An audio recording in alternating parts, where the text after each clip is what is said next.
우리에게 주신 하나님 말씀은 요한계시록 1장 9절부터 20절 말씀 보도록 하겠습니다.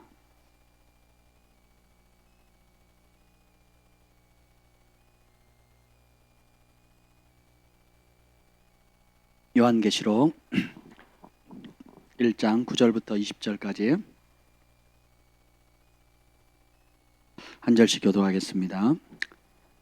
나 요한은 너희 형제요 예수의 환난과 나라와 참음에 동참하는 자라. 하나님의 말씀과 예수를 증언하였으므로 말미암아 pat모라는 섬에 있었더니 주의 날에 내가 성령에 감동되어 내 뒤에서 나는 나팔 소리 같은 큰 음성을 들으니 이르되 내가 보는 것을 두루마리에 써서 에베소, 서머나, 버가모, 두아디라, 사데, 빌라델비아, 라오디게 등 7 교회에 보내라 하시기로. 몸을 돌이켜 나에게 말한 증거를 음성을 알아보려고 돌이킬 때 7 금촛대를 보았는데 촛대 사이에 인자 같은 이가 발에 끌리는 옷을 입고 가슴에 금띠를 띠고 그의 머리와 털의 휘기가 흰 양털 같고 눈 같으며 그의 눈은 불꽃 같고 그의 발은 풀무에 단련한 빛난 주석 같고 그의 음성은 많은 물소리와 같으며 그의 오른손에 7 별이 있고 그의 입에서 좌우에 날선 검이 나오고 그 얼굴은 해가 힘있게 비치는 것 같더라. 내가 볼 때에 그 발 앞에 엎드러져 죽은 자같이 되매 그가 오른손을 내게 얹고 이르시되 두려워하지 말라. 나는 처음이요 마지막이니 곧 살아있는 자라 내가 전에 죽었었노라. 볼지어다 이제 세세토록 살아있어 사망과 음부의 열쇠를 가졌노니 그러므로 내가 본 것과 지금 있는 것과 장차 될 일을 기록하라. 내가 본 것은 내 오른손에 7 별의 비밀과 또 7 금촛대라. 7 별은 7 교회의 사자요 7 촛대는 7 교회니라. 아멘. 성령 하나님 환영합니다. 오늘 밤에 오셔서 오늘 이 말씀 안에 담겨져 있는 주님의 영광을 보여주시옵소서. 머리가 아닌 우리의 심령에 새겨지게 하시고 우리의 눈을 열어주사 주님의 참모습, 본 모습을 볼 수 있도록 하나님 은혜를 베풀어 주시옵소서. 많은 물소리와 같은 주의 음성을 듣게 하여 주시고 한낮의 태양볕의 그 찬란함보다 더 빛난 주의 영광을 우리가 보기를 소원합니다. 이 밤에 지친 심령들을 위해 새 힘을 불어넣어 주시고 갈 바를 알지 못하는 자들에게 주님 그 선명한 길을 보여주시고 또 하늘의 힘과 위로가 필요한 자들에게 주님의 위로와 소망과 능력을 부어 주시옵소서. 하나님의 7 영으로 우리를 사로잡아 주시옵소서. 예수님의 이름으로 기도합니다. 아멘. 오늘 말씀의 제목은 주님 발 앞에 엎드립시다 라는 제목으로 말씀을 드리려고 합니다. 제가 지난 7일간 금식을 했어요. 이곳에 저뿐만 아니라 여러분들도 장기간 금식하신 분도 계시고 또 끼니 금식하신 분도 계시고 또 성령의 감동을 따라 또 여러 형태로 지금 다들 금식하고 계시는데 참 너무 감사한 것 같아요. 그렇죠? 누가 돈 주고 시켜도 이게 안 할 일을 우리가 각기 하나님을 사모함으로 또 순종함으로 또 주님 앞에 더 겸손히 엎드리기 위해서 이렇게 금식하는 걸 하는 굉장히 기뻐하시는 것 같아요. 저는 금식하면 특징이 뭐냐? 하루 일과를 하다가 바쁘면 아침은 늦게 일어나서 못 먹을 수 있고 어쩌다 바쁘면 점심 건너뛸 수 있고 그 저녁도 어쩌다가 시간 놓쳐버리면 좀 참지 그러고 밤 9시에 이렇게 먹어도 하루 종일 뛰잖아요. 움직일 수 있잖아요. 근데 저는 이제 금식하는 순간 땅바닥에 달라붙어요. 땅바닥에 달라붙어가지고 못 움직였거든요. 그래서 그리고 빈혈기도 너무 많고요. 그냥 움직이면 쓰러져요. 체질이 그렇더라고요. 움직이면 쓰러지고 그리고 하여튼 물도 잘 못 마시고 하여튼 체질이 아닌 것 같아요. 정말 체질이 아닌 것 같아요. 그래도 어떤 돌파가 필요하거나 깊은 회개가 필요하거나 또 성령께서 강권하시면 순종하는 마음으로 이렇게 하는데 이번에 하는 금식도 진짜 미루다 더 이상 안 되겠다 해서 순종하는 마음으로 했습니다. 좀 늦었지만 사실 좀 늦었거든요. 그래도 더 이상은 안 되겠다. 그래서 하게 됐는데 하나님 어떤 은혜를 주셨는 줄 아세요? 7일 동안 잘 누워 수 있는 은혜를 주셨습니다. 정말 잘 누워 있었습니다. 근데 제가 지난번에도 작년 여름에도 한번 그 얘기를 드렸던 것 같은데 그때는 일주일을 이렇게 목양실에서 안 나가고 일주일에서 목양실을 그냥 작년 수련회였죠. 패밀리 캠프 전에 목양실에서 이 건물 자체를 안 나갔어요. 일주일 때 여기서 그냥 있었거든요. 근데 되게 하나님께서 붙잡아 주시더라고요. 금식은 이러나 저러나 어려운데 제 평생에 제일 쉬웠던 금식 중에 하나였던 것 같아요. 근데 그것보다 더 뭐랄까 육체적으로나 마음적으로 주님께서 평강을 주고 안식을 주고 이렇게 평강을 줬던 금식, 제 생애 제일 쉬웠던 금식이었던 것 같아요. 이번에 제가 어제는 꼭 교회를 어제는 꼭 교회를 마지막 7일째 어제는 꼭 교회를 와야겠다 하고 옷을 주섬주섬 입고 갈아입고 집에 문을 나왔어요. 그리고 아이들한테 나 교회 갔다 올게. 그리고 계단을 기분 좋게 나왔거든요. 몸이 너무 상쾌한 거예요. 6일까지는 어려운데 7일째 딱 되니까 몸이 너무 편하더라고요. 가벼워지더라고요. 그래가지고 이 정도면 축구도 하겠다. 뭐 이런 기분이 들었어요. 그래가지고 이제 교회 가서 이제 성경 공부 마지막이라 우리 목사님들이 인사도 할 겸 그래서 옷을 주섬주섬 입고 딱 나와서 이제 문 열고 나올 때까지 괜찮았거든요. 계단을 2칸 딱 내려가니까 쓰러지겠군. 그래서 다시 돌아서 그냥 왔어요. 다시 들어와서 이제 집에서 들어 누웠습니다. 근력이 안 되더라고요, 이게. 근데 정말 장기 금식 하시는 분들 보면 대단하신 것 같아요. 사람마다 또 체질이 다 다르고 그런데 이제 저는 그래요, 저는. 그래서 그래서 제가 어떤 은혜를 받았느냐, 하나님이 정말 순종하는 것을 그렇게 기뻐하시는구나. 그리고 제가 엎드려 있었잖아요.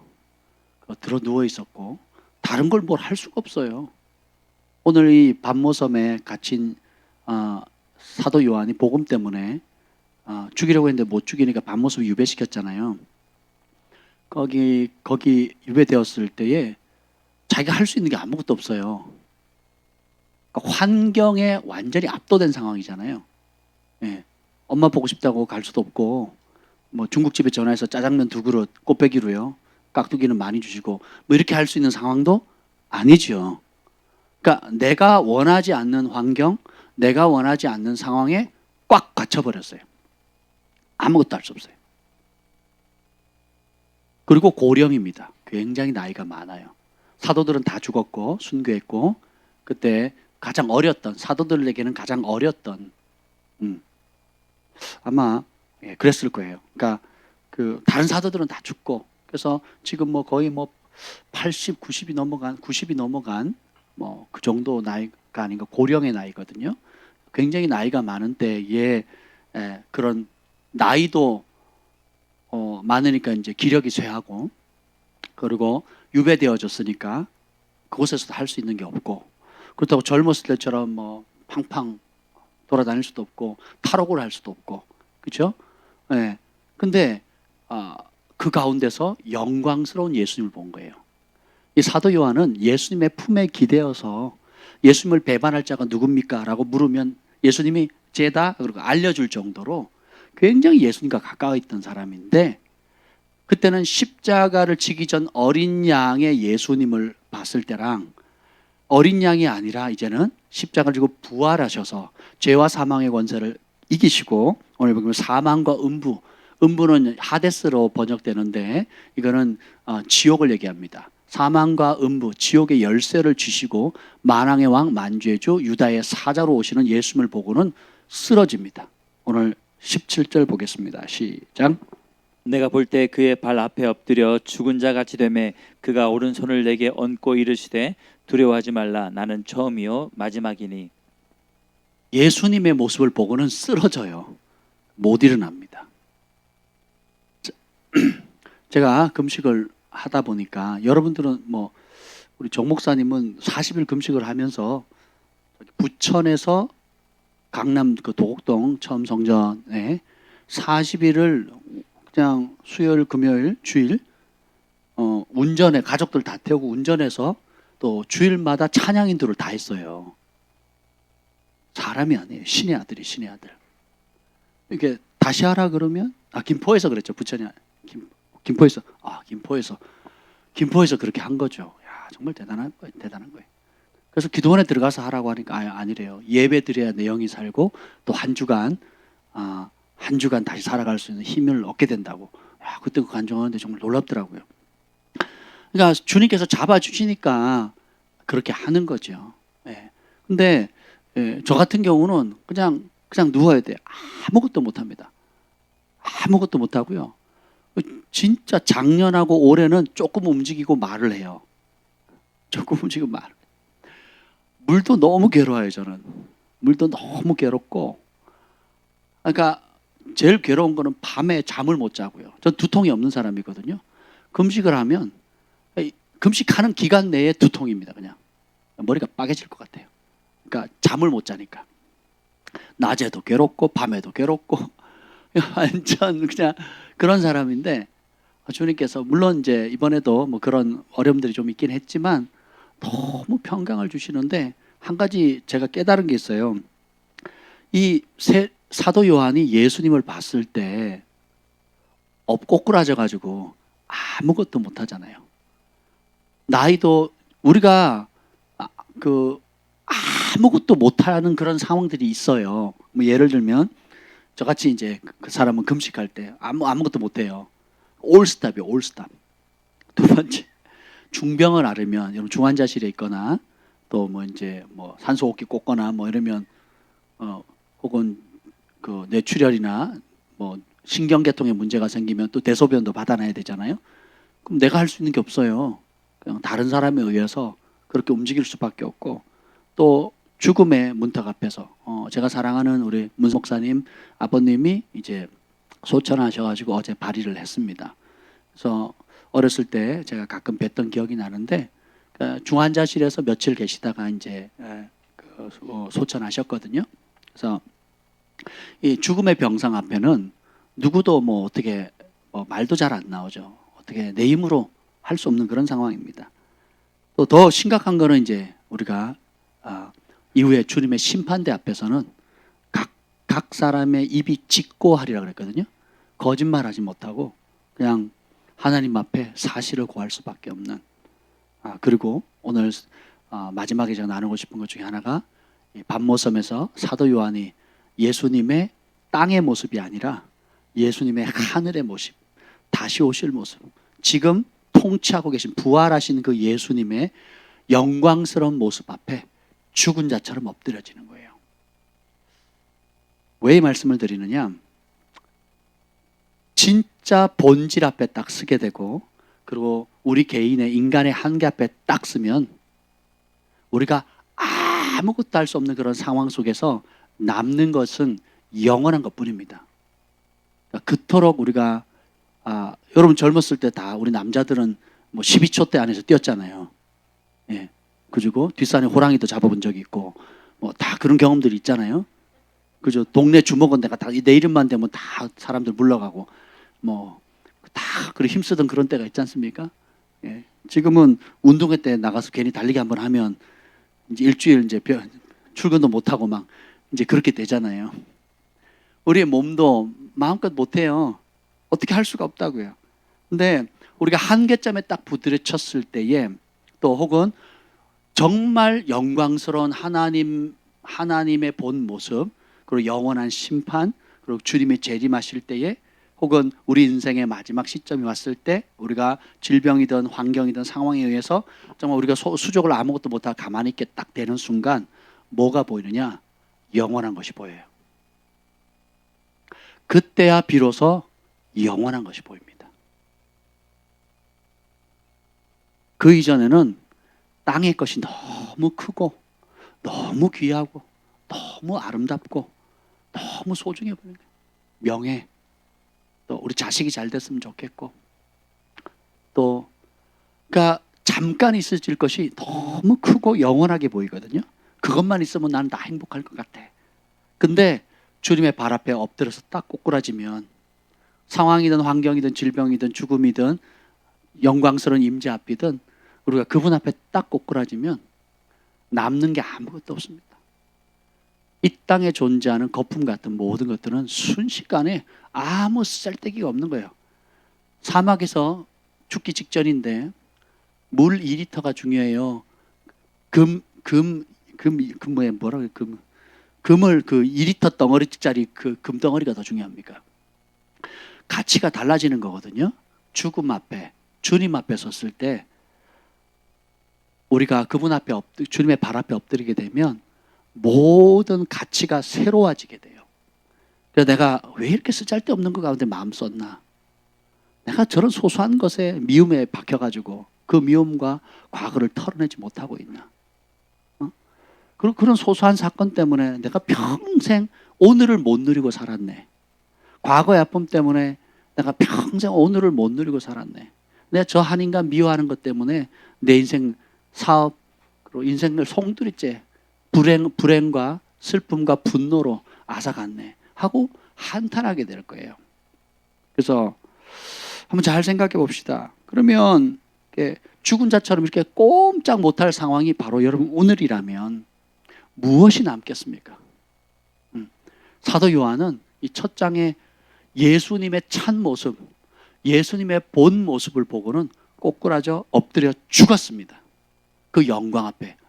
마치 포철에 있는 그 용광로 불 아래에 여러분들의 옷을 넣거나 혹은 뭐든지 집어넣어 보세요. 나만 아는 게 있겠습니까? 근데 포철 용광로 불이 더 그 뜨겁겠어요? 우리 하나님의 영광과 또 그 모든 걸 창조하신 하나님이 더 영광이 더 무섭겠습니까? 사실 하나님의 영광이 더 뜨겁고 놀랍고 아름답고 무섭죠. 쓸 자가 없잖아요. 그래서 죄 있는 자가 그 앞에 서면 죽잖아요. 마치 그 영광스러운 존재 앞에서 영광의 임재 앞에서 우리가 사도 요한이 그냥 엎드려 죽어져 버린 거죠. 이것이 은혜입니다. 따라합시다. 죽는 게 은혜입니다. 죽는 게 은혜예요. 그러면 진짜가 보여요. 죽는 게 은혜입니다. 그러면 진짜가 보이거든. 안 죽으니까 내가 888 살아있으니까 어떻게 해요? 진짜보다는 다른 가짜를 쫓아서 막 열심히 이렇게 다니는 거예요. 그래서 주님께서 오늘 이 말씀을 통해서 우리의 자아가 죽어지는 은혜가 있기를 예수님의 이름으로 축복합니다. 그러면 이렇게 주님 앞에 딱 엎드려져 죽은 자가 됐을 때 사도 요한의 입장에서 한번 생각해 보세요. 아이들은 살 만큼 살았어요. 그리고 살 만큼 살았다고요? 인생의 노년기입니다. 다니엘이 사자굴에 들어갔을 때가 15살, 20살 때가 아니에요. 8순이 넘었을 때, 8순이. 그러니까 고령의 나이대예요. 인생을 다 살았단 말이에요. 살 만큼 살았어요. 그래서 육체적으로도 할 만큼 다 했어요. 그리고 환경적으로 예수 복음 전하다가 반모섬에 갇혀서 섬에 갇혀서 어디 대륙으로 나갈 수가 없어요. 우리 50년 전 섬 사람들 얘기해 보세요. 여기도 섬 사람 혹시 고향에 섬 사람 있습니까? 그 한번 육지 사람 그러잖아요. 육지 사람. 학교도 없어가지고 나와야 돼요. 중학교가 초등학교 있으면 다행이고 좋은 데고 대부분 중고등학교가 없으니까 어떻게 배 타고 나와야 됐거든요. 불과 12년, 20년 전만 해도 지금도 그런 곳 여러 있을 겁니다. 그죠? 그럴 거예요. 근데 보세요. 지금 몇 년 전입니까 이게? 그리고 2000년 전에 사도 요한이 그 반모섬에 갇혔을 때 그 상황이 어떻겠어요? 굉장히 열악했죠. 그러니까 환경적으로도 열악했죠. 그런데 이런 상황 속에서 주님을 만났을 때 완전히 꼬꾸라지게 됩니다. 그럼 뭐만 남을까요? 사도 요한 눈에는 뭐만 보일까요? 예수님만 보이는 거예요. 예수님만. 자기에게 매질했던 사람이 떠오를까요? 네? 자기보다 늘 잘난 척하던 베드로 사도, 수제자라고 뻐기던 그 친구보다 인정 못 받은 거에 대한 그런 서름이 남아 있을까요? 아니면 과거에 생겼던 실수, 실패들이 남을까요? 뭐가 떠오를까요? 뭐만 남습니까? 예수님만 남는 거예요. 예수님만. 이게 은혜입니다. 제가 지난 주일날 요한계시록이 말하는 복이 있도다, 복이 있다는 걸 7번 나온다 그랬죠. 그걸 3가지로 농축했잖아요. 첫 번째가 뭡니까? 이 책의 예언의 말씀을 요한계시록을 읽는 자, 듣는 자, 그 가운데 기록된 대로 지키는 자가 복이 있다 그랬죠. 두 번째 뭐라 그랬어요? 성도들의 오르내시 세마포 옷을 입는, 그죠? 그럼 마지막 세 번째가 뭐였죠? 어떤 자예요? 주 안에서 죽는 자가 복이 있다 그랬어요. 다 죽어요. 교회 밖에 있는 사람도 죽을 거고 정치 반역한다고 지금 기세 등등 해가지고 정권에 있는 사람들도 죽습니다. 우리도 죽을 거예요. 근데 두 종류의 죽음밖에 없습니다. 주 밖에 죽느냐, 주 안에 죽느냐. 주 안에 죽을 거냐, 주 밖에 죽을 거냐. 지금 이후로 2000년 그 사도 요한 그 글을 쓴 이후로 주님 안에서 죽을 수 있다면 그 사람이 복이 있다는 거예요. 여러분이 지금 기도하는 제목 가운데 그 복이 있습니까? 아니, 그 복을 구하고 있습니까?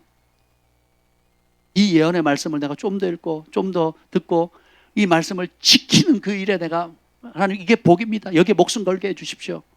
두 번째 뭐라 그랬죠? 성도들의 옳은 행실, 말씀 따라 세상의 기준, 매스컴의 기준이 아니라 YTN 뉴스가 기준이 아니라 하나님 말씀의 기준을 따라 삶으로 예복을 한 올 한 올 짜오르면서 하나님의 선한 행실 빛 가운데 삶을 살므로 예수님의 영광 돌리게 해주세요. 이게 복입니다. 어떤 고난이나 핍박이 온다 할지라도 타협하지 않고 옷을 더럽히지 않고 정결하게 거룩하게 하나님의 말씀에 목숨 걸고 내가 가겠습니다. 그래서 나의 예복을 준비하겠습니다. 이게 복이라고 믿는 사람이 있냐고요. 그렇게 해달라고 기도하는 사람이 몇이나 됩니까? 무엇보다 주님 안에서 내가 즐겁게 영광스럽게 죽게, 주님 안에서 죽는 것을 최고의 영광으로 여길 수 있는 믿음 주세요. 그리 살게 해주세요. 주를 위해 살다가, 주님과 함께 살다가 주 안에서 죽게 해주세요. 이게 기도 제목인 분이 있습니까? 잘못 배워서 이런 기도 제목이 없는 거예요. 잘못 배워서 그런 기도 제목이 없는 겁니다.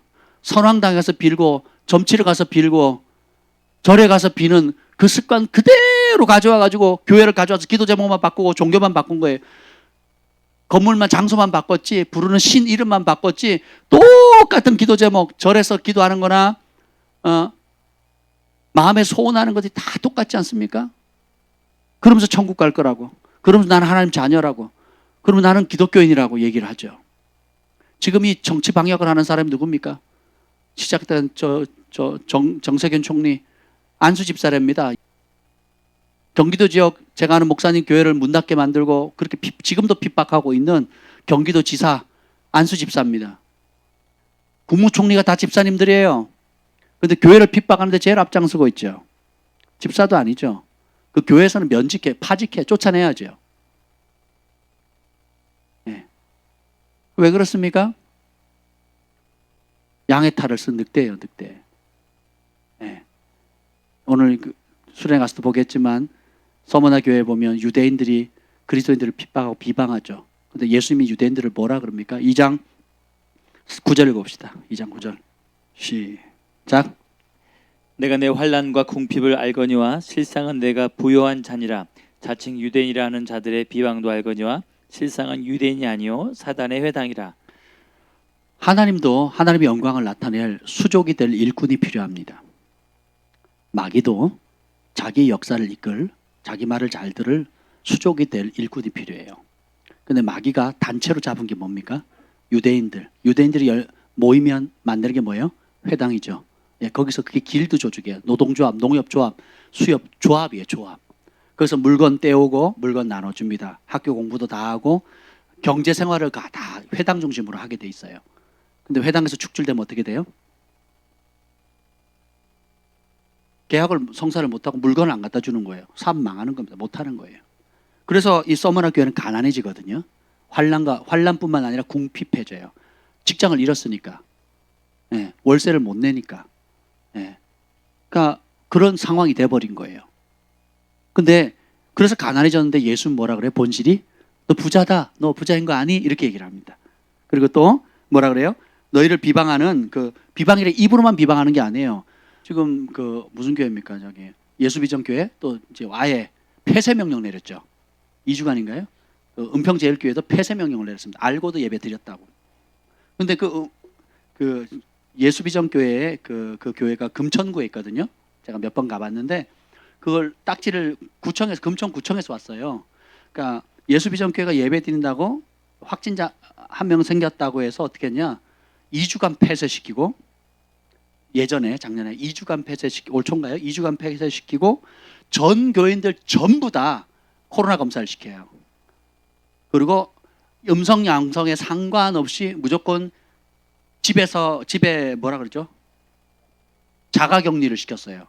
그래서 직장에서 잘리고 사업 접게 만들고 굉장한 어려움을 겪었습니다. 그 교회 성도들이. 2주간 지금 사업 안 해보세요. 자영업자가 지금 가게 열었는데 2주간 못한다고 생각해 보세요. 문 닫으라는 소리인 거죠. 그러니까 경제적 손실을 주는 거죠. 그런 어려움을 돌파했거든요. 할렐루야. 그 교회가 더 붕했어요. 네. 근데 금천구는 3명의 확진자가 생겼습니다. 어떻게 조치를 취한 줄 아세요? 3명의 확진자가 생기니까 7시간 방역. 7시간만 건물을 비우래요. 그냥 방역 칙하고 다시 사용. 아무 조치 없습니다. 끝. 말이 돼요, 여러분? 이게 지금 그런 상황이에요. 근데 이 서머나 교회 같은 상황은 어떤 상황이냐? 이보다 더 심한 거죠. 그러니까 예를 들면 이런 식으로 모함을 하는 거죠. 유대인들이 보니까 동일한 유대인들인데 크리스찬이 있어요. 그러니까 할례를 안 지키고 율법보다 예수님을 믿으니까 밉잖아요. 그 어떤 소문을 내냐? 예수가 주라고 하는 그 교리를 가르치잖아요. 그 진리를 가르치니까 그 로마의 통제 아래에 있으니까 로마 당국들, 오늘 말하면 시청, 구청, 경찰서, 뭐 검사, 민원 혹은 뭐 소송할 수 있는 방법들을 다 동원해 가지고 어떻게 하느냐? 이 사람이 황제가 주가 아니고 예수가 주라고 합니다. 이 서머나 교회가 그러고 있어요. 잡으세요. 이렇게 한 거예요. 신고를 한 겁니다. 신고를. 그럼 어떻게 됩니까? 그래서 그 서머나 교회의 그 최초의 순교자 중에 한 사람이 폴리캅이거든요. 폴리캅. 유명한 순교자입니다. 나중에 따라 인터넷 검색해 보세요. 순교자가 배출됩니다. 네. 동족의 고발을 통해 가지고 잡혀갑니다. 그 폴리캅 죽을 때 그 유명한 이야기 있잖아요. 그때도 8순 9순이 넘었나? 굉장히 나이가 많았는데 당신의 삶이나 동네에 덕망이나 덕이 있는 것을 보면 모든 사람이 존경합니다. 그러니까 한 번 더 기회를 줄 테니까 예수가 큐리우스가 아니고 황제가 큐리우스라고 얘기를 하십시오. 그러면 살려주겠습니다. 했더니 그 유명한 말 있죠. 내가 80, 90 동안 평생 예수님께서 나를 한 번도 부인하신 적이 없는데 내가 어떻게 나를 부인한 적이 없는 그분을 부인할 수 있겠냐고. 그러면서 화형을 당하거든요. 사람 불태워 죽여요. 많은 사람들 모아놓고. 왜 그러냐? 예수님의 본 모습을 보게 되면 이 땅의 것이 아무것도 아니라는 것을 알게 돼요. 이것이 믿음입니다. 이것이 하늘이 인정하는 진짜 믿음이에요. 쪼잔하게 내가 10만 원 심었으니까 하나님 100만 원 주세요. 이런 식의 개념이 아니라 내가 이번에 100만 원 심었으니까 1000만 원 주세요. 이런 식의 것들이 믿음이 아니에요, 여러분. 원하는 복을 따놓기 위해서 투자해가지고 얻는 것처럼 그렇게 하는 게 믿음이 아닙니다.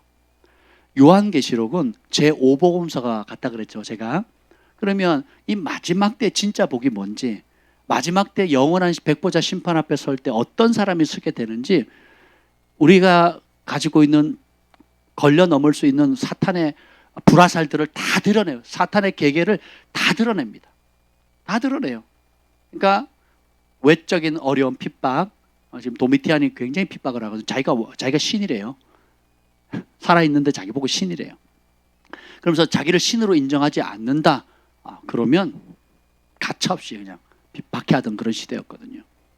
그러니까 이런 상황 속에서도 자기의 믿음을 지켜가는 모습들을 볼 때 우리는 뭐 그런 상황도 아니잖아요. 근데 우리는 오늘 기독교는 손해 안 보는 게 복이라고 가르쳐요. 미꾸라지처럼 쏙쏙 피해가는 게 말씀이 주는 혜택도 받고 말씀 때문에 오는 손해는 받지 않고 싹싹싹 피해가는 게 하얀 거짓말, 노란 거짓말, 희리끼리한 거짓말을 통해 가지고 진리를 정확하게 얘기를 하지 않죠. 정치인들처럼 얘기를 해요. 사람들이 색깔을 모르겠어. 흑백이 딱 분명해야 되는데 선악이 분명해야 돼. 옳고 그름 분명히 예스노가 분명해야 되는데 애매하게 되는 거예요. 왜 그러냐? 땅의 것이 너무 크기 때문에 그렇습니다. 근데 이 반모섬에 갇힌 이 사도 요한이 예수님을 보았을 때 두 가지만 남아요. 그게 뭐냐면 예수님만 남습니다. 두 번째, 예수님께서 남기신 말씀, 아버지의 뜻만 남습니다. 이 반모섬에 사도 요한이 이렇게 영광스럽게 봤으면 여러분 같으면 어떻게 생각했겠어요? 복음 전하다가 끓는 가마 속에 집어넣는데 안 죽었어요. 살아내 사람 두렵잖아요. 사람을 끓는 가마 속에 집어넣는데 안 죽은 거예요. 그 두려우니까 반모섬으로 보냈단 말이죠. 그리고 나이도 이제 들 만큼 들었고 이제 더 이상 할 게 없어요. 그러다 영광스러운 예수님을 만났으면 본인은 뭐 할 거라고 생각하겠어요? 이제는 천국 가나보다 이렇게 생각하겠죠. 그렇잖아요. 여러분이 저희 어릴 때는요 환갑잔치 했어요. 환갑잔치. 무슨 잔치? 환갑이 60살이죠.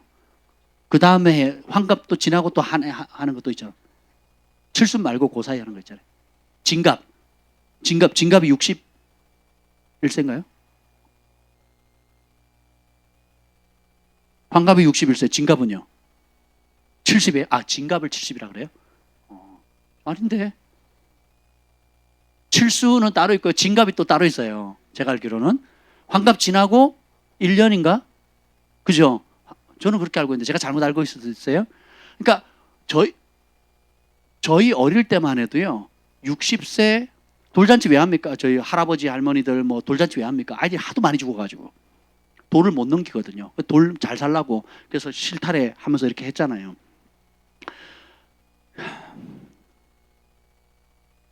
60, 70이면 죽었다고요. 잘 살았다, 많이 살았다 그랬단 말이에요. 저희 아버지 이제 환갑잔치 때 하랬더니 할 거 없다 그러시더라고요. 돈이나 보내라, 여행 좀 가게. 뭐 그러더라고요. 그래서 저희 장모님하고 저희 부모님 그 환갑 때는 몇백만 원씩 드렸습니다. 그래서 여행하시든 뭐 편하시든 맛있는 거 사드시라고 이제 그리고 끝났어요. 이제 칠순 때는 또 이제 또 달라졌지만 칠순도 정정하십니다. 지금도 정정하시거든요. 고대 시대에 보면 물론 잘 사는 사람 오래 살지만 또 그렇지 않은 사람은 지금도 아프리카나 이런 지역들 이제 동남아에 가보면 평균 수명 40년, 45년, 50년을 못 넘는 나라가 꽤 됩니다. 국민 평균 수명이 40년에서 50년이 나라 거의 대부분이에요. 상당히 많아요. 대부분이 아니라. 필리핀도 섬 지역은 다 40세입니다. 40세. 40세면 다 죽어요. 40세 넘은 분들 감사하셔야 되겠죠. 다 죽습니다. 지금. 우리 인생을 보면 그럼 이제 끝내야지, 마무리해야지 이렇게 생각을 하잖아요.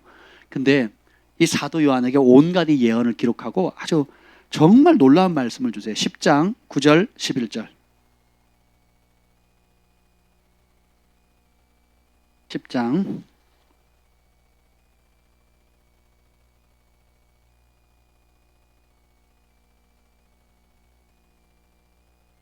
9절로부터 11절 시작. 내가 천사에게 나아가 작은 두루마리를 달아 안즉 천사가 이르되 갖다 먹어 버리라. 내 배는 쓰나 내 입에는 꿀같이 달리라 하거늘 내가 천사의 손에서 작은 두루마리를 갖다 먹어 버리니 내 입에는 꿀같다나 먹은 후에는 내 배에서는 쓰게 되었더라. 그가 내게 말하기를 내가 많은 백성과 나라와 방언과 임금에게 다시 예언하여야 하리라 하더라. 아멘. 천사가 와서 두루마리를 줍니다. 먹으라고. 그래서 입에는 다나 배에는 쓴다 그랬죠. 내 입에는 꿀같이 달리라 그랬죠. 그래서 그걸 준 이유가 뭐예요? 11절 다시 읽겠습니다. 시작. 그가 내게 말하기를 내가 많은 백성과 나라와 방언과 임금에게 다시 예언하여야 하리라 하더라. 아멘. 우리의 인생은요, 길이의 문제가 아니고 무엇을 하느냐의 문제예요. 의미 없이 오래 사는 것 그 사명자는 죽지 않는다라는 말이 있죠. 그 말을 뒤집어 놓으면 뭐예요? 우리가 사는 이유가 뭐예요? 사명 따라 사는 거거든요. 그래서 세례 요한이 사명을 다 했어요, 못 했어요? 세례 요한이요. 다 했죠. 언제 다 했어요? 서너 살 때? 30대 때 다 했죠. 대단한 사람인 거예요. 예수님은 사명 다 하셨어요, 못 하셨어요? 언제? 30대. 어떤 사람 100세를 사는데 사명에 초입도 못 들어가고 인생 끝내는 사람이 있습니다. 한국 유명한 부흥사가 있었어요. 20대 때 갑자기 돌아가셨거든요. 누가 보면 안타깝다 하겠죠. 하늘의 관점 보면 다를 수 있어요. 사명을 다 한 겁니다. 왜냐하면 이 땅이 전부라면 억울하겠죠. 이 땅의 삶이 다라면 억울하겠죠. 우리는 자꾸 영혼의 관점에서 이 땅을 바라볼 수 있는 눈을 훈련시켜야 돼요. 그럼 돈 쓰는 게 틀려지고요. 시간 쓰는 게 틀려지고요. 우리의 삶을 분배하는 것, 에너지를 분배하는 것, 그리고 어디다가 인생을 초점을 맞춰 살아갈 건지가 확연히 달라집니다. 사도 요한은 다 이뤘어요. 더 이상 할 게 없는 것 같이 보였습니다. 그리고 믿음도 지켰고 기적도 봤고 예수님의 12사도 중에 유일하게 남은 마지막 사도였고 또 교회가 복음이 전 세계 전파되는 일에 자기도 기여하였고 그 영광스러운 모습을 다 봤잖아요. 육체 한계, 환경적인 한계, 그 영광까지 봤어요. 그러면 그만 쉬어라 되어야 되는데 뭐라고 얘기를 합니까? 그가 내게 말하기를 네가 많은 백성과 나라와 방언과 왕들에게 다시 예언해라. 우리는 깨달을 게 많습니다. 우리는 생명을 연장하는 게 아니고 좀 더 편하게, 좀 더 안락하게, 좀 더 내가 원하는 꿈과 비전을 이루도록 부름받은 게 아니고 우리가 먹은 말씀을 하나님의 말씀과 예수 그리스도의 증거, 예수님의 말씀을 주님이 우리에게 주어진 그 시간 안에 그리고 가라는 곳, 원하는 대상 그리고 전할 메시지를 전하는 것이 사명이에요. 삶으로, 말씀으로. 이것이 우리 인생의 사명입니다. 그게 아니니까 누구 집이 더 커 보이고 우리 집은 작아 보이고 누구 차가 번쩍여 보이고 내 차는 폐차되고 이걸로 사람을 평가하는 거예요. 자신을 평가합니다. 그것 때문에 기죽어요. 영원한 것을 못 보니까. 서문학교에 유일하게 책망받지 않은 교회죠. 빌라델비아 교회랑. 서문학교회가 서문학교의 복을 받고 싶으신 분 아무도 없잖아요. 1번 환란, 2번 궁핍, 가난, 3번 감옥의 투옥 이거예요. 근데 그것도 이제 그거 하면 끝내는 게 아니라 주님 뭐라 그래요? 충성해라. 언제까지? 죽을 때까지. 이번 수련의 주제입니다. 그리스도만 남을 때까지. 예수님이 칭찬한 교회는 우린 관심이 없어요. 그런 게 불쌍하게 보입니다. 그런 게 담임 목사 찌질해가지고 저렇게 고지식 해가지고 제가 전에 진리를 전했더니 어느 돈 많은 집사님 저보고 뭐라고 하는 줄 아세요? 목사님 1급수 물에는 고기가 안 삽니다. 너무 맑은 물에는 고기가 안 살아요. 그분이 저희 차를 사줬거든요. 1급수 물에 안 살아보셨죠? 네, 전 강원도 출신이잖아요. 고기 많이 살고 있습니다, 여러분.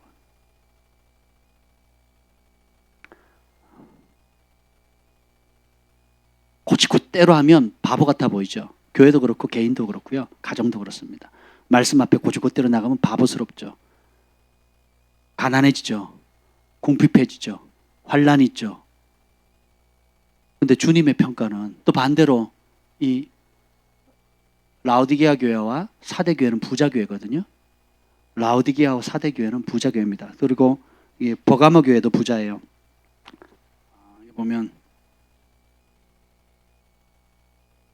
사실 이 지역 전체가 두아디라도 부자 교회예요. 근데 이 부자 교회들을 향해서는 예수님이 뭐라고 합니까? 실제로는 가련하다, 벌거벗었다, 곤고하다, 눈 멀었다. 근데 그런 실상조차 네가 알지 못하고 있다. 오늘날 대부분의 전 세계 교회나 한국 교회가 또 여러분 신앙생활하면서 어떤 교회가 되기를 사실 환경적으로 어떤 교회가 되기를 꿈꾸고 있습니까? 서머나 교회예요, 라오디게아 교회예요? 라오디게아 교회죠. 목회자도 마찬가지고 저도 마찬가지예요.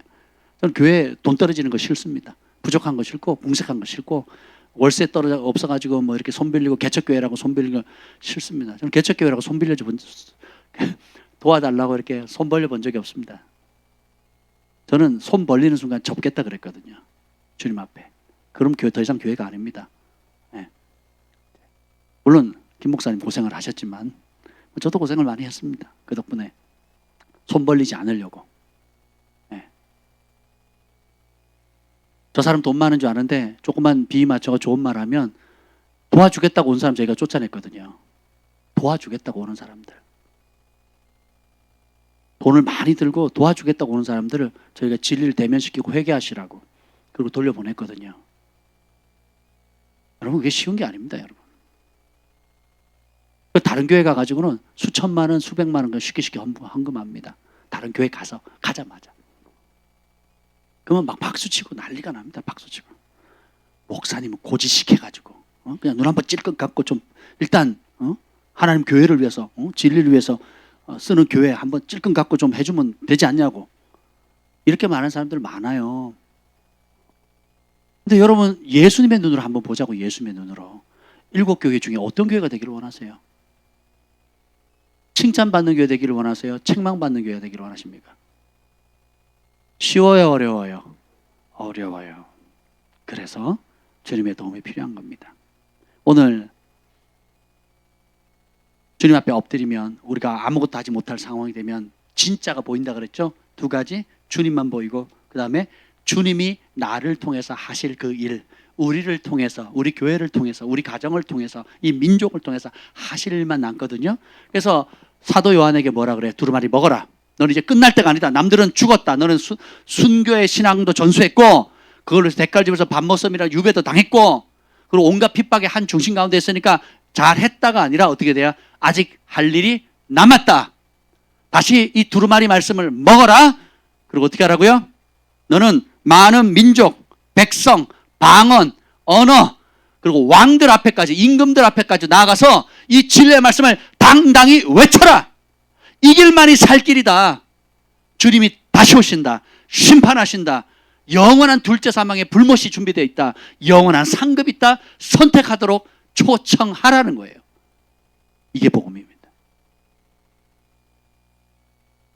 그거 쏙 빼고 이 땅에서 우리가 원하는 거, 듣고 싶은 소리 듣고 갖고 싶은 거 갖게 해주고 마음에 품는 거, 소원하는 것들만 주게 해준다면 그거는 복음이 아닙니다.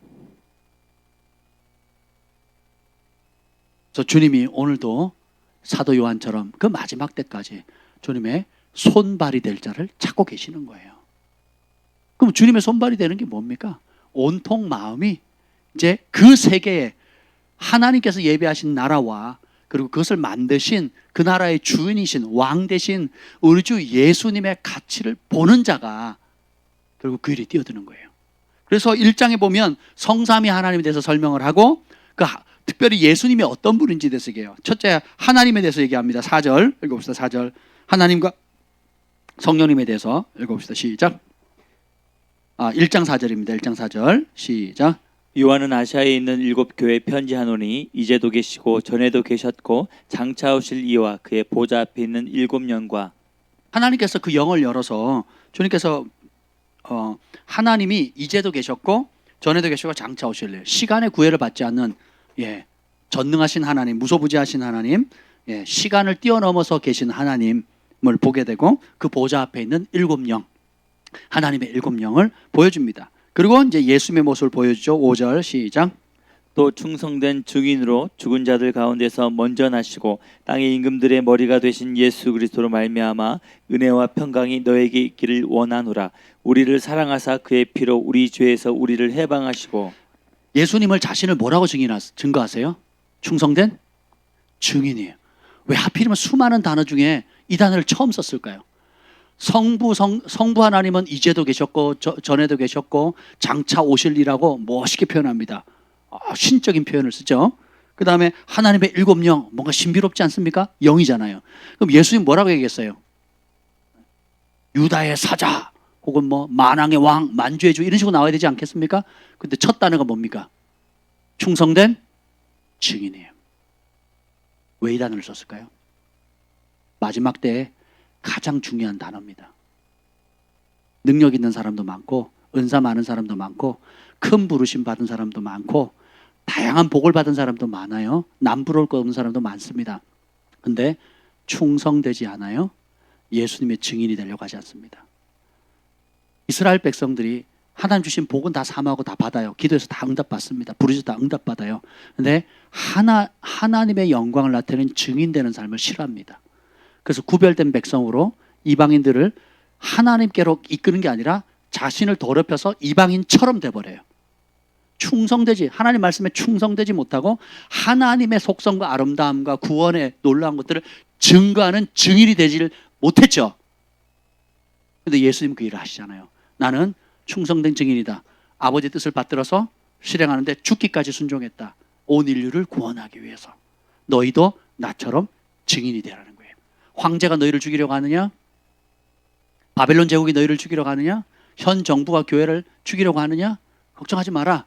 나는 충성된 증인이다. 그래서 너희도 나를 따르라. 이렇게 얘기를 하는 거예요. 그리고 죽은 가운데 먼저 나시고, 이게 무슨 자랑이라고. 죽었다 살아났대요.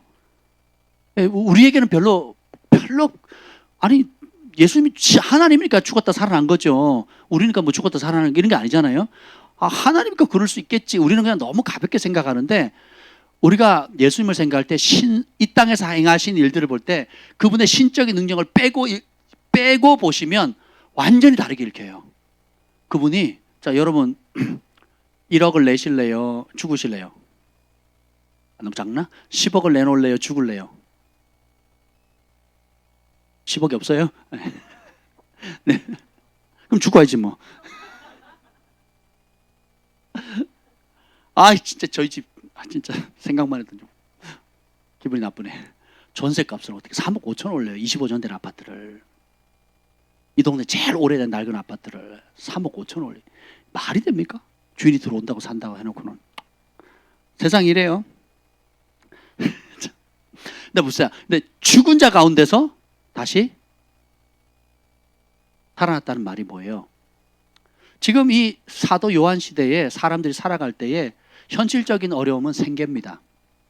생계. 그러면 그보다 더 큰 어려움이 뭐예요? 두려움은 뭡니까? 죽음에 대한 두려움이거든요. 잡아가서, 여기도 각 이제 도시마다, 여기 지금 7개의 도시는 교통 요지인데, 이게 뭐냐, 원형 경기장이나 각종 스포츠 경기장이 있어요. 그러면 여러분 영화에서 보던 배너나 이런 영화에서 보던 것처럼 또 글래디에이터 뭐 이런 걸 한단 말이에요. 그러니까 사람을 집어넣고 서로 죽을 때까지 싸우게 하거든요. 예, 그걸 또 재미없으니까 새로운 종목을 만들었어요. 크리스찬들 붙잡아 놓고 죽이는 거예요. 사자를 며칠 굴면서 던지는 거예요. 예. 그리고 제가 여기 입에 담지 못하기 때문에 더 못된 짓도 많이 해요. 여자들 유린하고 어린아이들 유린하고요. 벌거벗겨 가지고 거기다 집어 던져놓고 유린하는 겁니다. 몇만 명이 보는 앞에서 공개적인 수치를 주면서 성적으로도 학대하고 온갖 수치를 다 주거든요. 무엇이 제일 두렵겠어요? 무엇이? 죽음이 두렵지 않겠습니까? 죽음을 두려워하는데 주님께서 이렇게 얘기합니다. 너희들 안 죽어봤지? 나는 죽었단다. 그리고 죽음이 끝이 아니란다. 다시 살아났단다.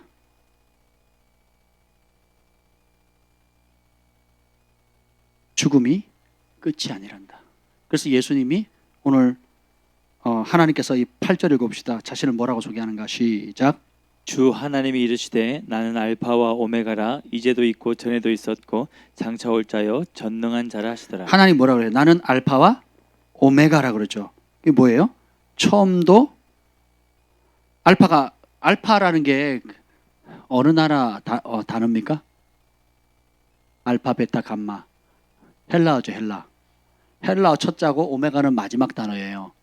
예. 그래서 처음과 끝이다. 이렇게 얘기를 합니다. 그러면 이게 하나님이 그렇다 그랬죠. 17절도 한번 봅시다.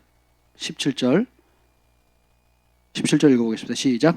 내가 볼 때 그 발 앞에 엎드려져 죽은 자 같이 되매 그가 오른손을 내게 얹고 이르시되 두려워하지 말라. 나는 처음이요 마지막이니. 나는 처음이요 마지막이다. 이게 무슨 뜻일까요? 너는 지금 현실적인 문제만 알고 있지.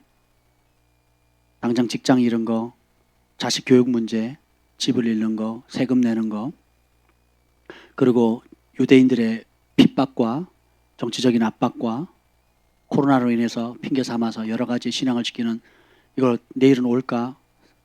직장은 잘 될까? 사업은 잘 될까? 현실적인 문제만 보고 있지. 그리고 이 상황에서 믿음을 지키는 게 무슨 의미가 있나?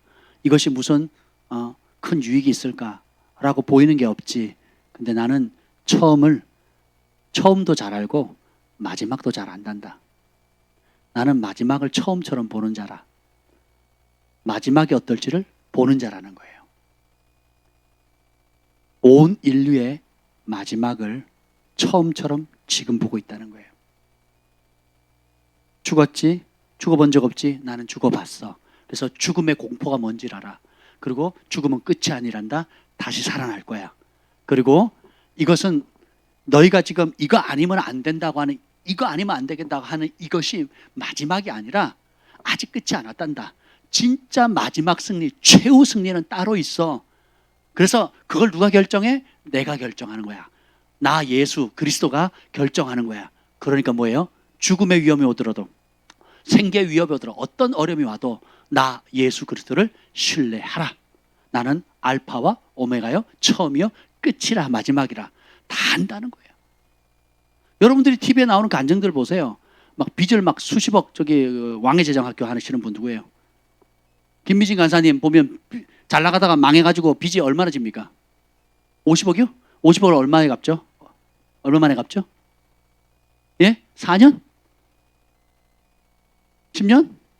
아니요, 뭐 몇 년은 되게 고생했겠죠. 실제로 갚는 기간은, 돈이 생겨서 갚는 기간은 불과 몇 년 안 되거든요. 그리고 오히려 어떻게 해요? 지금 뭐 어마무시한 사역을 하잖아요. 그리고 끊임없이 베풀면서 살잖아요. 그리고 베푸는 단위가 완전히 다르잖아요. 그죠? 요셉이 13년 동안 굉장히 어려움을 겪죠. 총리가 될 때는 얼마나 걸렸어요? 하룻밤이야, 하룻밤. 하룻밤. 우리는 현실에 발등에 불 떨어진 것만 보는데 우리 눈으로 보니까 그렇죠.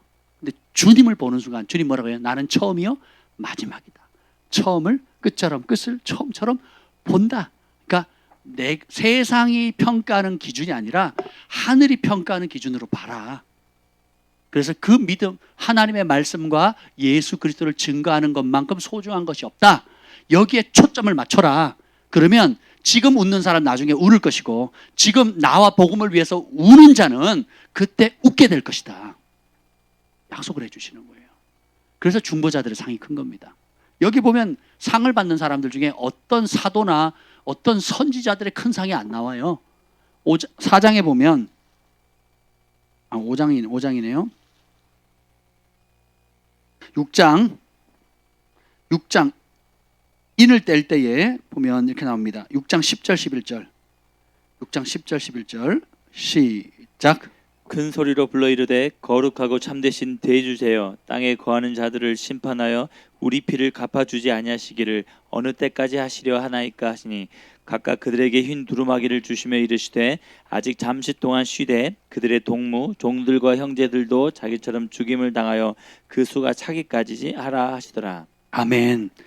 보면 하나님의 계획이 참으로 놀랍습니다. 우리는 땅의 복에 너무 관심이 있는데 우리 주님은 뭐예요? 주께서 이 복음, 영혼의 관점에 벌써 남는 게 뭐예요?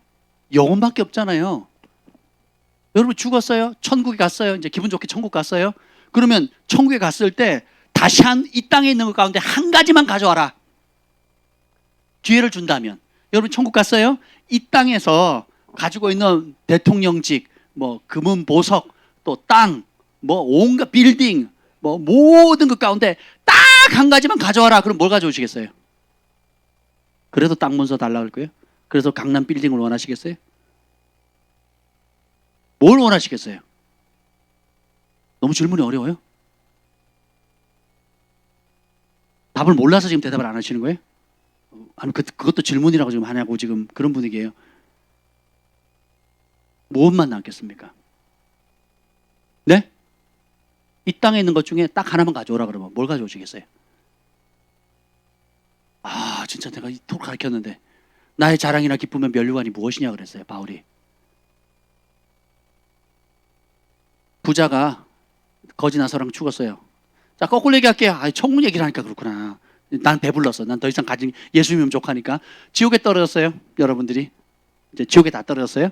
지옥에 떨어졌는데 다시 이 땅을 돌아가서 딱 한 가지만 뭘 할 수 있는, 한 가지만 가져올 수 있는 게 있다.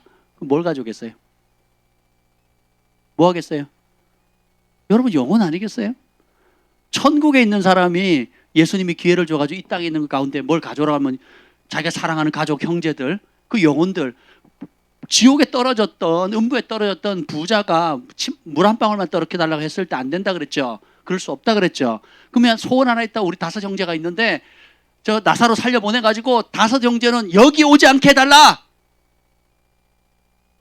내 남은 재산 정리 잘해서 골고루 잘 사이좋게 나눠라 이런 뜻이 아니에요. 딴 거 다 필요 없다. 뭐예요?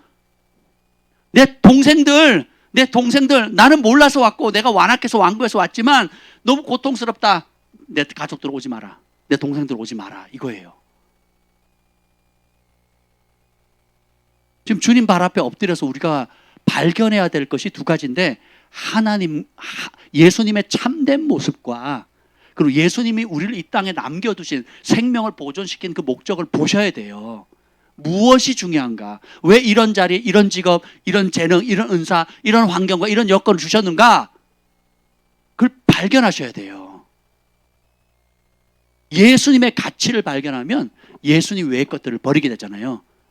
그래서 우리가 사실 신앙생활하는 것은 그리스도의 가치를 발견하는 거예요. 발견하게 되면 그리스도만 남을 때까지 나머지 버리게 되는 거예요. 다른 것들이 크게 보이면 예수님만 남지 못해요. 다른 게 자꾸 남지. 다른 게 더 이사하면 할수록 짐이 늘어요, 줄어요? 이사하면 할수록 짐이 늘어요, 줄어요? 늘죠. 왜냐면 못 버리니까. 쓰지도 않으면서. 우리가 예수님의 가치를 모르게 되면 다른 게 자꾸 붙어요. 이것도 있었으면 좋겠고 저것도 있었으면 좋겠고 싸그리 정리돼야 됩니다. 예수님만 남을 때까지. 여기도 보면 그 중보자들이 주님 앞에 부르짖어요. 그 어떤 중보자들일까요? 심지어는 예수 그리스도 때문에 목배임을 당하고 순교한 사람들이에요. 죽기까지 기도의 줄과 예수의 증인되는 그 일을 안 버렸어요. 누구처럼? 충성된 증인이신 예수님처럼 자신을 예수님이 충성된 증인이기 때문에 우리도 충성된 증인으로 살겠습니다 하고 부르심의 자리에서 끝까지 다 한 겁니다. 목숨을 내놨거든요. 죽었어요. 그러니까 빨리 갚아달라. 주님이 약속 갚아주기로 하시지 않았냐? 라고 하니까 기다려라. 흰 두루마리와 두루마기를 달리하셔야 돼요. 두루마리는 성경을 얘기하는 거고 둘둘둘 말아 쓰는 거고 두루마기는 옛날 옷을 두루마기라 그럽니다. 옷을 흰 옷을 이것도 흰 옷을 주죠. 예, 의미가 있어요. 잠시 동안 쉬어라. 그러면서 뭐라 그래요? 11절 중반절에 6장 11절 중반절에 보면 그들의 동무종들과 형제들도 자기처럼 죽임을 당하여 그 수가 차이까지. 야, 참 우리 주님 너무 잔인한 것 같죠? 순교자의 수가 차야 된대요. 과연 그럴까요? 이 땅에서는 죽음에 매여 평생 종노릇 한다 그랬거든요. 근데 천국을 경험한 사람, 많은 초대교회 성도들이 천국의 영광을 받잖아요. 성령을 받았잖아요. 그러니까 죽음의 이 두려움을 뛰어넘게 됩니다. 사랑으로 죽음을 이기는 영광의 새들이라거든요. 할렐루야. 그런 사람들이 이 마지막 때에 많이 날 것이다.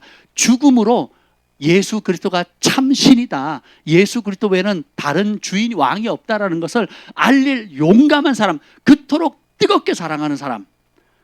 얼마 전에 그 불이 났죠. 그래가지고 불길에 못 나온 사람들이 많이 거기서 죽었습니다. 근데 아주 사람들을 짠하게 감동적인, 너무 애처롭지만 감동적인 사건이 있었어요. 그게 뭐냐면 애기 엄마가 아기를 안고 있었는데 못 나온 거예요. 그래서 그 안에서 불에 타 죽었습니다. 애기 엄마가 아기를 안고. 근데 아기가 살았어요. 마지막 순간까지 엄마는 그 아기를 지켰어요.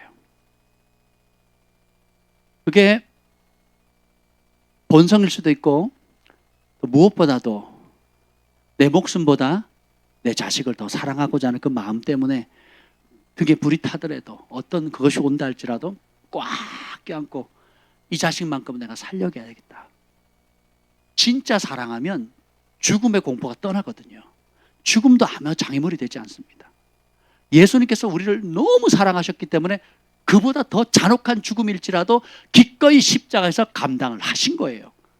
그리고 그 제자들이 나중에 처음에 영광을 보고 쫓았다가 명예를 보고 쫓았다가 부귀영화를 쫓다가 나중에 예수님을 따르는 것이 정말 예수님이 처음 불렀던 것처럼 아무든지 나를 따르거든 자기 십자가를 지고 예수님과 똑같이 십자가에 매달려 죽는 거라는 것을 뒤늦게 깨닫죠. 그래서 베드로는 거꾸로 달려 죽고 온갖 뭐 바울은 참수당하고 또 누구는 불에 타서 죽고 온갖 어려움 당할지라도 죽음의 방법은 상관이 없다는 거예요. 가장 영광스럽게 생각한다는 거예요. 이 땅이 전부가 아니고 지나가는 거고 우리 주님은 전능하신 분이죠. 다시 살리신다는 거예요. 마치 아브라함이 자기가 가장 소중히 여겼던 이삭을 실제로 죽이려고 칼을 들었던 이유가 히브리서 뭐라 그래요? 능히 죽은 자를 다시 살리실 전능하신 하나님의 말씀을 그가 믿었기 때문에 그랬거든요. 이게 믿음입니다.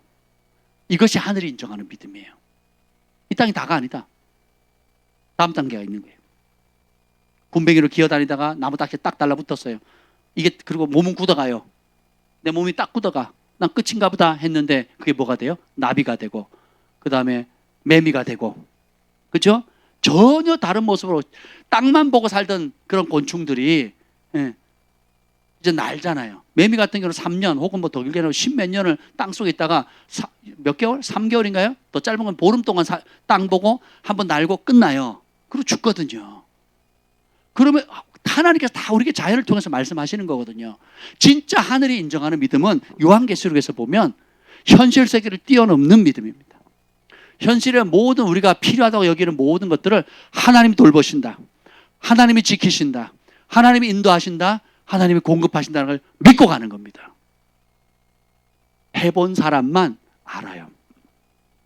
하면 할수록 아무것도 염려하지 말라, 두려워하지 말라 그랬죠. 근데 우리가 염려하고 두려워하니까 어떻게 해요? 우리가 손을 써요. 그리고 세상 사람들의 방식을 채용합니다. 좋다 그러면. 그래서 어떻게 해요? 그렇게 세상에 손 벌리고 그 방법을 채용할수록 하나님의 공급은 못 받아요. 하나님이 안 주시는 것이 아니라 내가 거부한 겁니다. 돈 필요 없어요? 내가 알아서 할게요. 다 컸어요. 내가 알아서 할게요. 내가 할게요. 이렇게 되는 겁니다. 그래서 도움을 못 받아요. 이것이 5년, 10년, 20년 되면 인격이 돼버립니다. 그리고 교회는 다녀요. 그리고 자기는 믿음이 있다고 착각하며 삽니다. 주님을 평생 부인하고 사는데, 지금껏 부인하면서 살았는데, 말씀에 불복종하고 부인하면서 주님을 부인하는 삶을 사는데 자기는 집사고 권사고 장로님이에요. 자기는 믿고 있다고 생각해요. 왜요? 교회 봉사하거든요. 목사님이 칭찬해 주거든요. 아닙니다. 하나님의 말씀과 예수 그리스도의 복음을 내 삶에 가장 우선한 삶이 안 되면 다 가짜라니까요. 이 요한계시록은 아주 철저하게 그걸 얘기하고 있어요. 그래서 예수님이 충성된 증인이라고 소개를 하죠. 그리고 우리를 사랑하사 그 피로 우리를 죄에서 우리를 해방하시고 우리를 죄에서 사셨다. 그러니까 값을 지불하시고 사셨다 그랬거든요. 그러면서 예수님의 모습을 쭉 나오는데 12절 1장으로 돌아보면 1장 13절에 보면 촛대 사이에 인자 같으니, 7 촛대는 7 교회를 얘기하거든요. 그 소아시아 교회를 주님께서 두루두루 다니신다는 거예요. 오늘 제가 이 말씀을 묵상하는데 주님이 마치 우리 교회를 이렇게 샅샅이 걸어 다니시는 것 같은 느낌이 들더라고요. 되게 감사하더라고요. 좋은 모습만 보는 게 아니라 좋지 않은 모습까지, 강점과 약점, 깨끗한 것, 더러운 것, 그리고 고쳐야 될 것, 또 칭찬해야 될 것들, 여러 가지 것들을 주님께서 세심하게 보는, 마치 엄마가 자녀들을 볼 때 건강한 모습, 또 좋은 습관, 나쁜 습관, 또 잘하는 거 못하는 걸 일일이 다 챙겨주듯이 주님께서 우리 가운데 거니시는 거예요. 소아시아 7교회만 거느렸겠어요? 소아시아 7개 교회밖에 없었겠습니까? 그 이후로 얼마나 많은 교회들이 있습니까? 한국에도 6만, 7만 교회가 있다고 하는데 10만, 15만 교회인가요? 잘 모르겠습니다. 수많은 교회들이 있는데 주님께서 그 사이를, 촛대 사이를 거니시는 거예요. 그러면서 샅샅이 살펴보세요. 살펴보시면서 굉장한 관심을, 그 눈이 연초부터 연말까지 떠나지 않으시고 계속 주목해서 보시는 거예요. 근데 여러분 이 사실을 믿으세요? 기도가 달라져요. 믿음의 레벨이 올라갑니다. 그냥 막 들으면 좋고 안 들으면 어쩔 수 없지 하고 기도하는 거랑, 주님이 지금 내가 기도하는데 걸어다니, 마치 우리가 기도 시간에 사역자들이 돌아다니면서 안수하잖아요. 돌아다니면서 기도해주고 또 중보해주고, 그렇죠? 그리고 주일학교의 선생님들이 돌아다니면서 아이들 어떻게 하나 돌보듯이 예수님께서 오셔서 여러분 기도하는데, 오늘 이따가 기도하실 때에 여기를 거니시면서 믿음의 눈으로 여러분들 한번 상상해 보세요. 소아시아 7교회를 주님께서 에베소, 서머나, 버가모, 두아디라 할 것 없이 여러 교회를 주님께서 일일이 거니셨던 것처럼 오늘 우리 사이를 거니시고 내 곁에 앉으시고 내 귀에 속삭이시고 또 나를 안아주시고 나에게 또 오른손을 사도 요한에게 오른손을 얹어서 힘을 주셨던 것처럼 주님 오늘 나에게 지친 내 심령 위에 손을 얹으사 힘을 주옵소서. 믿음이 달라집니다, 여러분. 저는 여러분이 이번 패밀리 캠프를 가든 가지 않든 이번 달은 요한계시록을 많이 묵상해 보세요. 많이 듣고 읽고 그리고 그것을 묵상한 것을 깨달은 것을 지켜나갈 수 있다면 그것처럼 큰 복이 없겠죠. 특별히 여러분들이 1장부터 5장까지는 좀 많이 좀 묵상하시고 매일 묵상하시면 좋겠고, 그리고 이 책 전체를 여러분들이 반복해서 듣거나 읽거나 자기 목소리로 녹음을 해보세요. 굉장히 유익이 많을 겁니다. 여러분들이 어려운 것들은 그냥 어렵다라고 넘기시고 나중에 저희 사역자한테 물으시면 될 것 같고요. 계속 반복해서 보세요. 굉장히 큰 주님이 도대체 뭘 원하시나가 보일 거예요. 그리고 마지막 19장부터 22장까지는 하나님께서 이 마지막 때 어떤 승리를 통해 승리한 자들, 이기는 자들에게 얼마나 놀라운 복을 주는지, 그리고 이것을 이 말씀을 가볍게 엮거나 듣지 않거나 말씀을 읽고 듣고 배웠지만 그 가르침을 따르지 않고 내 방식대로 살았을 때, 졌을 때, 혹은 세상이 주는 이게 마지막 때 바벨론의 심판이 뭡니까? 무역하고 상업하고 경제, 정치, 세상에서 말하는 명예, 그리고 쾌락, 이 모든 거 총동원해가지고 인간이 누릴 수 있는 모든 좋은 것들을 다 뿌려요. 그래서 왕들도 심판을 받거든요. 경제인들도 빌 게이츠 같은 이런 놀라운 사람들도, 추앙받는 사람들도 주님 앞에 심판을 받아서 산들아 무너져라, 바위야 무너져서 우리 주 예수 그리스도의 심판 앞에서 우리를 피하게 해달라, 이런 현상이 생기거든요. 그래서 1장 7절에도 예언하잖아요. 1장 7절 읽어봅시다. 1장 7절 시작. 볼지어다 그가 구름을 타고 오시리라. 각 사람의 눈이 그를 보겠고 그를 찌른 자들도 볼 것이요 땅에 있는 모든 족속이 그로 말미암아 애곡하리니 그러하리라. 아멘. 아멘. 구름 타고 오실 때 두 가지 반응이죠. 어떤 무리에게는 내가 태어난 존재의 목적, 가장 영광스러운 날, 내 평생 꿈, 아니요 그 어떤 꿈으로도 비교할 수 없는 최고의 영광스러운 날로 맞이하는 사람이 있을 것이고, 또 대부분의 사람들은 어떻게 해요? 땅에 있는 모든 족속이 그로 말미암아 애곡하는 거예요. 이제 돌이킬 수도 없고, 진짜였네, 그 말이 사실이었네, 예수 그리스도가 왕이셨네, 저들이 전한 복음이 진짜였는데, 저들이 핍박받으면서 집을 빼앗기고 직장을 잃고 또 학교에서 쫓겨나가고 온갖 시련을 당하고 가족들에게 학대를 받을지라도 심지어 목숨을 잃을지라도 저들이 믿었던 그 예수님이 진짜 오시네, 완전히 빛과 어둠을 나눕니다. 최고의 영광스러운 마라나타, 아멘 주 예수여 오시옵소서. 내가 이 날을 위해서 살았습니다. 이 날을 준비했습니다. 이 날을 맞이하는 것이 내 평생의 소원이었습니다 하는 사람과, 그런 날이 정말 있었네, 회개할 걸, 예수 믿을 걸, 똑바로 살 걸.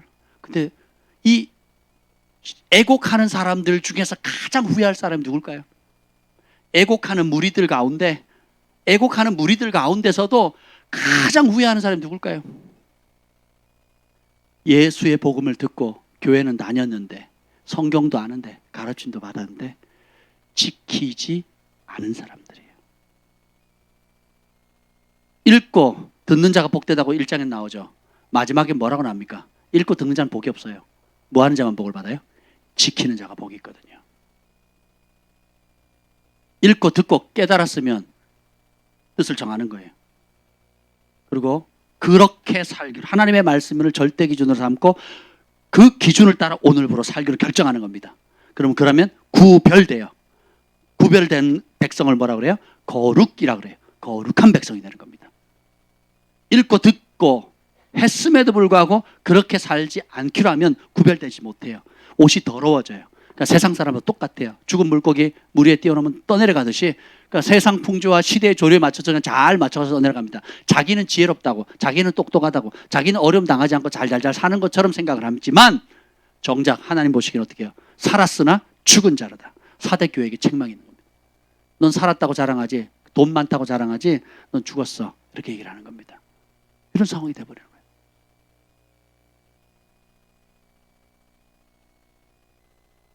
그러면 어떻게 되겠습니까?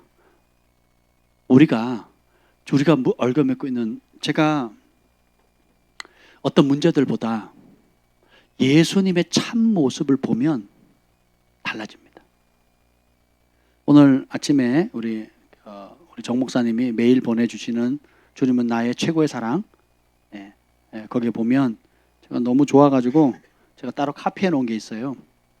그 죄를 이기는 법에 대한 이야기가 나왔었잖아요. 여러분 읽으셨나요? 거기 보면 두려움이 죄를 이기게 하는 것이 아니라 감사하는 마음이 죄를 이기게 한다 그랬거든요. 되게 크게 와닿았어요.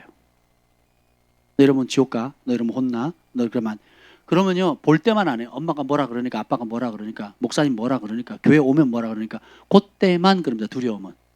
그건 진짜 두려움이 아니죠. 그건 경외하는 게 아니죠. 그냥 그 볼 때만 누가 뭐라 하니까, 혼나니까, 매 맞으니까, 뭐라고 수치를 주니까 하는 두려움으로는 죄를 못 이겨요. 그러면 없으면 또 하거든요. 그 욕구를 못 이겨요. 그러면 감사가 어떻게 죄를 이길까요? 돌아온 탕자가 돈 다 쓰고 바닥 다 치고 더 이상 할 게 없어요. 죽은 것처럼 돼버린 거예요. 이제는 산송장. 산 것도 아니고 죽은 것도 아닌 이 송장에 지가 할 수 있는 게 아무것도 없죠. 그때 뭐가 딱 떠올라요? 아버지의 징계예요? 아버지의 사랑이에요? 조건 없이 부어주는 아버지의 사랑이 떠오르는 겁니다. 내가 감사를 모르는 인간이었구나. 감사를 모르는 인간이구나. 나 감사해야지. 그리고 아버지의 사랑이 진짜였네 깨닫죠. 그럼 아버지 집에 종이라도 줬으니 아버지 집에 떨어지는 국물이라도 이것보다 낫겠다 해서 스스로 따라합시다. 스스로 돌아가요. 죄의 덩쿨에서 죄의 늪에서 나와서 아버지 집으로 돌아가는 거거든요. 아버지의 가치를 발견하는 순간 아버지께로 돌아가는 거예요. 근데 아버지가 아무리 부자고 잘해줘도 아버지의 본 모습, 본심, 본 중심을 모르니까 집에서 어떻게 해요? 도망쳐 나오거든요. 아버지 얼굴에 먹칠하고 재산도 반땡 훔쳐가지고 반강제로 훔쳐가지고 도망쳐 나오거든요. 아버지의 본 모습, 본심을 모르니까 도망쳐 가버리는 거죠. 근데 아무리 이제 죽음의 늪에 있어서 마지막 자기도 포기하고 남도 포기하고 사람도 무시받는 그냥 정말 죽은 자처럼 산송장처럼 있을 때에 문득 하늘을 쳐다봤어요. 배고파서 하늘을 쳐다봤는데 내가 하늘과 아버지께 죄를 지었구나 깨닫는 거죠. 그리고 우리 아버지는 이 돼지치기 하는 우리 주인보다 월등히 나은데 아버지의 선하심이 떠오르게 되는 거예요. 조건 없이 베푸는 그 사랑이 크게 와닿는 겁니다. 제가 여기 누워있으면서 금식하면서 누워있으면서 그런 생각이 들더라고요. 그 정 목사님 찬양이 계속 귀에 맴돌더라고요. 이게 좀 중독성이 있는 것 같아요. 나는 없고 주만 뭐 어떻게 되는 거예요? 나는 죽고 주만 살고 나는 없고 주만 있으면 이것만 반복되는 거예요. 딴 건 기억 안 나고 나는 없고 주만 있고 나는 죽고 주만 살고 뭐 가사도 안 떠오르고 그냥 그것만 계속 도는 거예요. 야, 내가 일주일 굶었다고 손 하나 까딱 못하네. 뭐 그런 생각이 들더라고요. 이렇게 사람이 무길게 줄 수 있나. 그리고 이 시간이 되게 낭비스러운 거예요.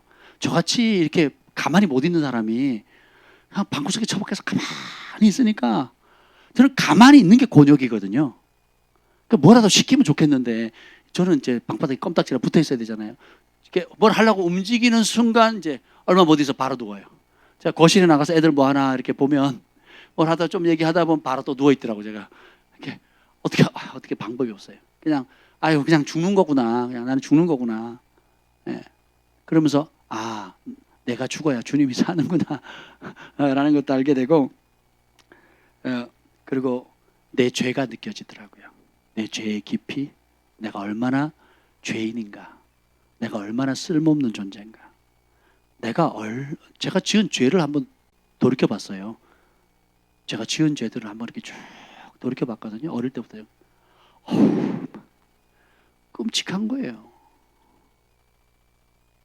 제가 지은 죄들 상상을 초월할 정도로 진짜 이거 중간중간에 한 번씩 지워졌으니까 망정이지 이거 다시 기억하지 않는다고 하셔서 다행이지 정말 인간적으로 그냥 안 지워졌다는 전제로 계산을 해본다면 내가 지었던 죄들을 목록 있잖아요. 그것이 주님이 누구든지 요한일서 1장 9절에 보면 자기의 죄를 고백하면 저를 미쁘시고 의로우사 우리의 모든 죄를 깨끗하게 해주신다 그랬잖아요.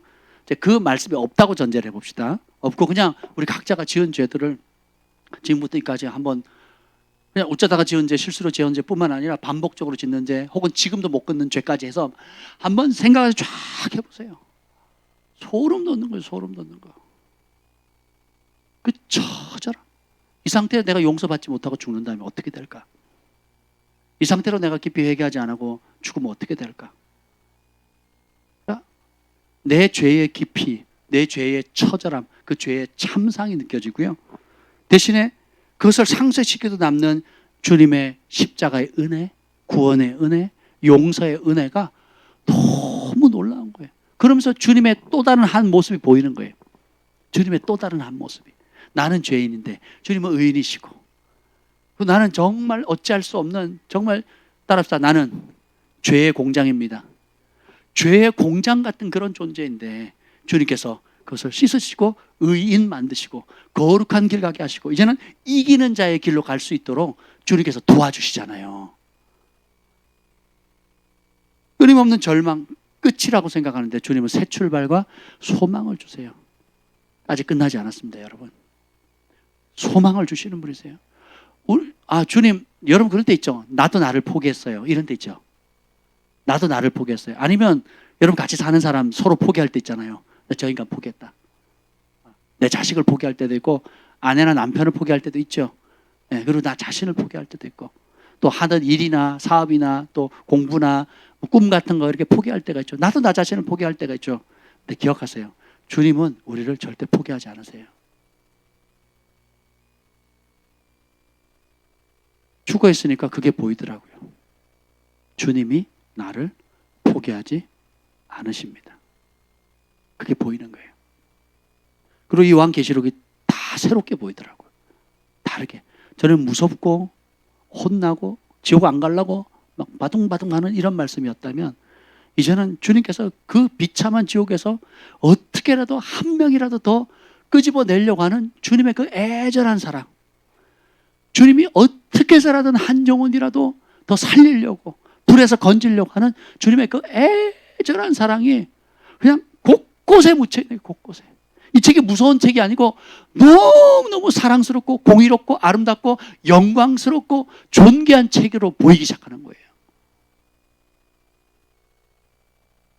내가 얼마나 무지하고 무능하고 완고하고 고집센지 그것이 보여질수록 우리 하나님이 얼마나, 우리 예수님이 얼마나 고귀하고 지혜로우시고 또 앞서 다 하시고 챙겨주시고 섬세하고 세심하신 분인지를 이제 보게 되는 거죠. 이게 은혜더라고요. 내가 얼마나 또 교만하고 허풍 떨고 허영과 또 추악한지 그런 저의 모습을 볼 때마다 우리 주님이 얼마나 겸손하고 거룩하고 온유하신 분인지, 야, 이렇게 귀한 만왕의 왕 되신 분이 우주에서 우리 지구를 표현하면 점도 안 되잖아요. 거기에 수십억 인구가 살고 있는데 우리는 뭐 눈에나 뵈겠습니까? 네? 강원도 산골짜기에서 수십 년 동안 10년, 10여 년 살았던 산골짜기 소녀를 누가 알아주겠습니까? 근데 주님 찾아오셨고 긍휼을 베푸셔서 이런 모든 은혜들을 내가 딱 인식을 못하고 인정을 못하고 사는구나. 그게 안 보이니까 자꾸 어떻게 다른 게 보이거든요. 이게 근데 죽으니까 보여요. 이제 죽으니까 그게 보이는 거예요. 내가 죽으니까 그게 보이는 거야. 은혜구나. 은혜구나. 모든 것이 주님의 은혜구나. 주께서 베푸신 은혜구나. 알면 알수록 어떻게 돼요? 감사하게 되죠. 알면 알수록 고마움이 넘치게 되잖아요. 그리고 어떻게 돼요? 자꾸 그럼에도 불구하고 나를 용납하시고 그럼에도 불구하고 나를 용서하시고 그럼에도 불구하고 나를 사랑하시고 그럼에도 불구하고 나를 한결같이 도와주시는 하나님, 죽을 때까지 나를 인도하시는 그 하나님께 자꾸 끌려가는 거예요. 마음과 생각과 그것이 끌려가는 거예요. 여기 1장 13절 이하로부터 쭉 보면 머리와 머리털은 흰 양털과 같고 눈 같으며 눈은 불꽃 같고, 주님은 그거와 똑같아요. 이 불꽃은 태우는 건데 원수, 하나님이 사랑하는 자를 괴롭히는 모든 원수를 태우는 불이고, 또 흰 옷을 입지 못하도록 막는 죄악을 태우고, 그리고 그것을 심판하는 불입니다. 그리고 우리를 향한 주님의 사랑의 열정의 불을 주님의 눈을 담고 있죠. 그리고 풀무불 같은 빛난 주석, 발은 풀무에 단련한 빛난 주석 같고 그의 음성은 많은 물소리 같고, 그 어떤 세상의 저주도 다 짓밟을 수 있는 놀라운 권세를 가지고 있고, 이 발에 보면 뭐라고 써 있죠? 만왕의 왕 만주의 주라고 써 있거든요. 세상을 통치하는 통치자로서의 권세를 행하시고, 많은 물소리와 같다. 여러분 하나님 음성을 들은 적이 있다면 이 말을 기억할 겁니다. 저도 고3 때 이 말씀, 이 하나님 음성을 듣고는 지금도 그 파장을 잊을 수가 없어요. 그래서 그때 그 파장이 있기 때문에 성령께서 저를 만지시고 하나님의 음성을 들려주실 때가 어떻다는 걸 알아요. 따라해보세요. 들어본 사람은 분별할 수 있다. 진짜 들은 사람은요, 잊을 수가 없습니다. 그래서 다시 듣기를 원하는 거예요. 다시 듣기를 원하는 겁니다. 7별에, 오른손에 7별을 가지고 있고 꽉 붙들고 있고, 그 입에 좌우에 날성검이 나오고 그 얼굴에 해가 힘있게 비치는 것 같다. 다 설명할 수 없죠. 근데 예수님의 본 모습, 부활하신 이후에 다시 오실 그 예수님의 본 모습을 보는 순간, 17절 시작. 내가 볼 때 그의 발 앞에 엎드려 죽은 자 같이 되매. 아멘. 그 참 모습을 보는 순간 꼬꾸라질 수밖에 없는 거예요. 압도됐다는 거예요. 다니엘도 꼬꾸라져서 못 일어났죠. 그리고 며칠 동안 알아눕습니다. 실제로 며칠. 그 릭조니 목사님도 주님의 음성을 두 번인가 3번 들었는데 일주일 알아누웠대요. 일주일 알아누웠대요. 다니엘도 그랬거든요. 그러니까 이게 사람이 감당할 수 없는 소리예요. 사람이 감당할 수 없는 소리. 그런 영광스러운 모습을 보니까 완전히 압도돼가지고 죽어버린 거예요. 주님의 영광에 압도된 거예요. 그럼 뭐만 남겠어요? 주님만 남는 거예요. 주님만 남으니까 모든 내가 목숨을 부지하고 살아가는 남은 인생의 목적 자체가 뭐가 되겠어요? 주님만 되겠죠. 그러면 주님이 뭘 원하시나? 누가 우리를 위하여 갈고, 누가 우리를 대신할고, 누가 나의 손발이 될고? 사단의 손발이 되고자 하는 사람은 저렇게 줄 서 있는데, 죽이려고 하는 거, 자기 욕심을 취하고 세상을 도둑질하고 파괴시키고 멸망시키려는 사단의 앞잡이가 되려고 하는 사람들은 줄을 서 있는데, 저요 누구라도 하겠다고 지금 세상에 널브러져 있는데, 살리고 생명을 전하고 영원한 상급을 주고 하나님의 영광을 나타낼 나의 종이 될 사람은 누구냐라고 찾는데 아무도 안 올라 그래. 7교회 중에 지금 어떤 교회를 되기를 원하냐? 그럼 다 부자교회 되기를 원하는 거예요. 예수님 책망에서 토에 내치겠다 하는 교회, 살았으나 죽은 교회라고 하는 그런 교회가 되기를 사모하는 교회가, 한국 교회가 지금 그러고 있다면 주님이 얼마나 마음 아프시겠어요? 그렇지 않겠습니까? 서문화 교회처럼 궁핍하고 환난을 당할지라도, 감옥에 간다 할지라도 주님 말씀하시면 내가 죽도록 충성하겠습니다. 그래서 주님이 주시는 생명의 면류관 받겠습니다. 이런 교회들이나 되지 않겠습니까? 우리가 그런 길 가야 되지 않겠습니까? 어떤 사람이 그 길을 가겠습니까? 주님의 참 모습을 본 사람들이에요. 그래서 제 기도 제목이 바뀌었다니까요. 주님의 참된 모습 그대를 보게 해주세요. 주님의 영광스러운 모습 그대로 보게 해주세요. 이후에 언젠가는 내가 주님 앞에 돌아갈 텐데 50대 갈지 60대 갈지 100세 갈지 몰라요. 사명 다하면, 주께서 내게 주신 사명 다, 말씀을 전하니 사명 다하면 부르시면 끝이에요. 그럼 그 이후에 돌이켜볼 때 후회함이 없어야 되지 않겠습니까?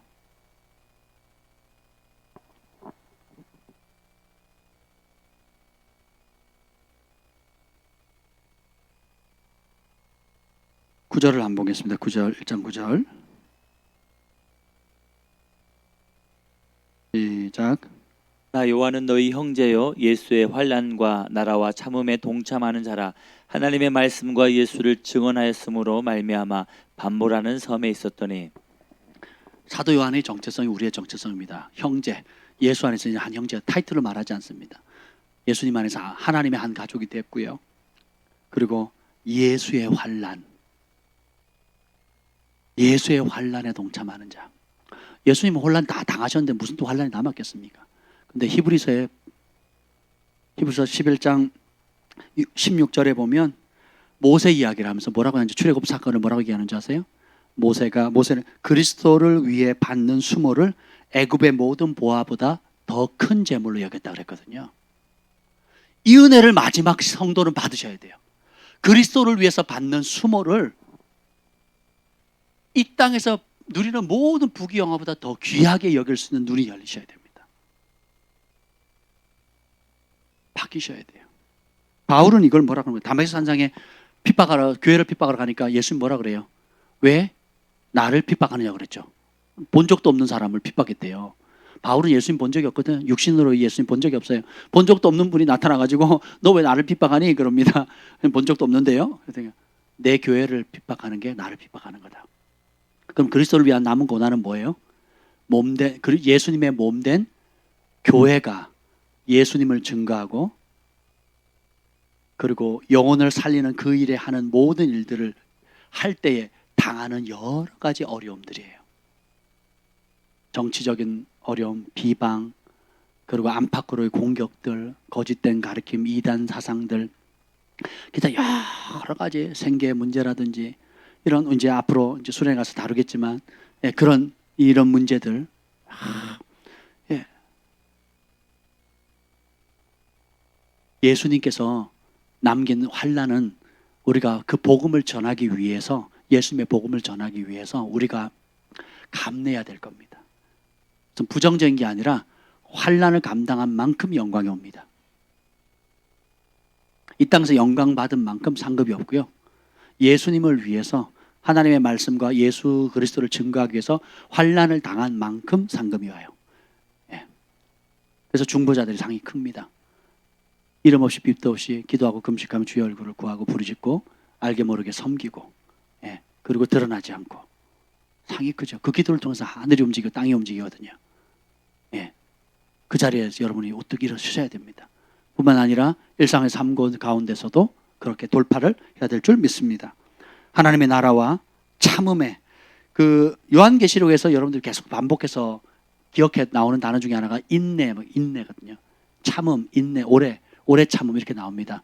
그리고 그 빌라델비아 교회도 보면 칭찬받는 이유가 뭐예요? 적은 능력을 가지고도 인내의 말씀, 나의 말씀, 인내의 말씀을 지켰다 그랬거든요.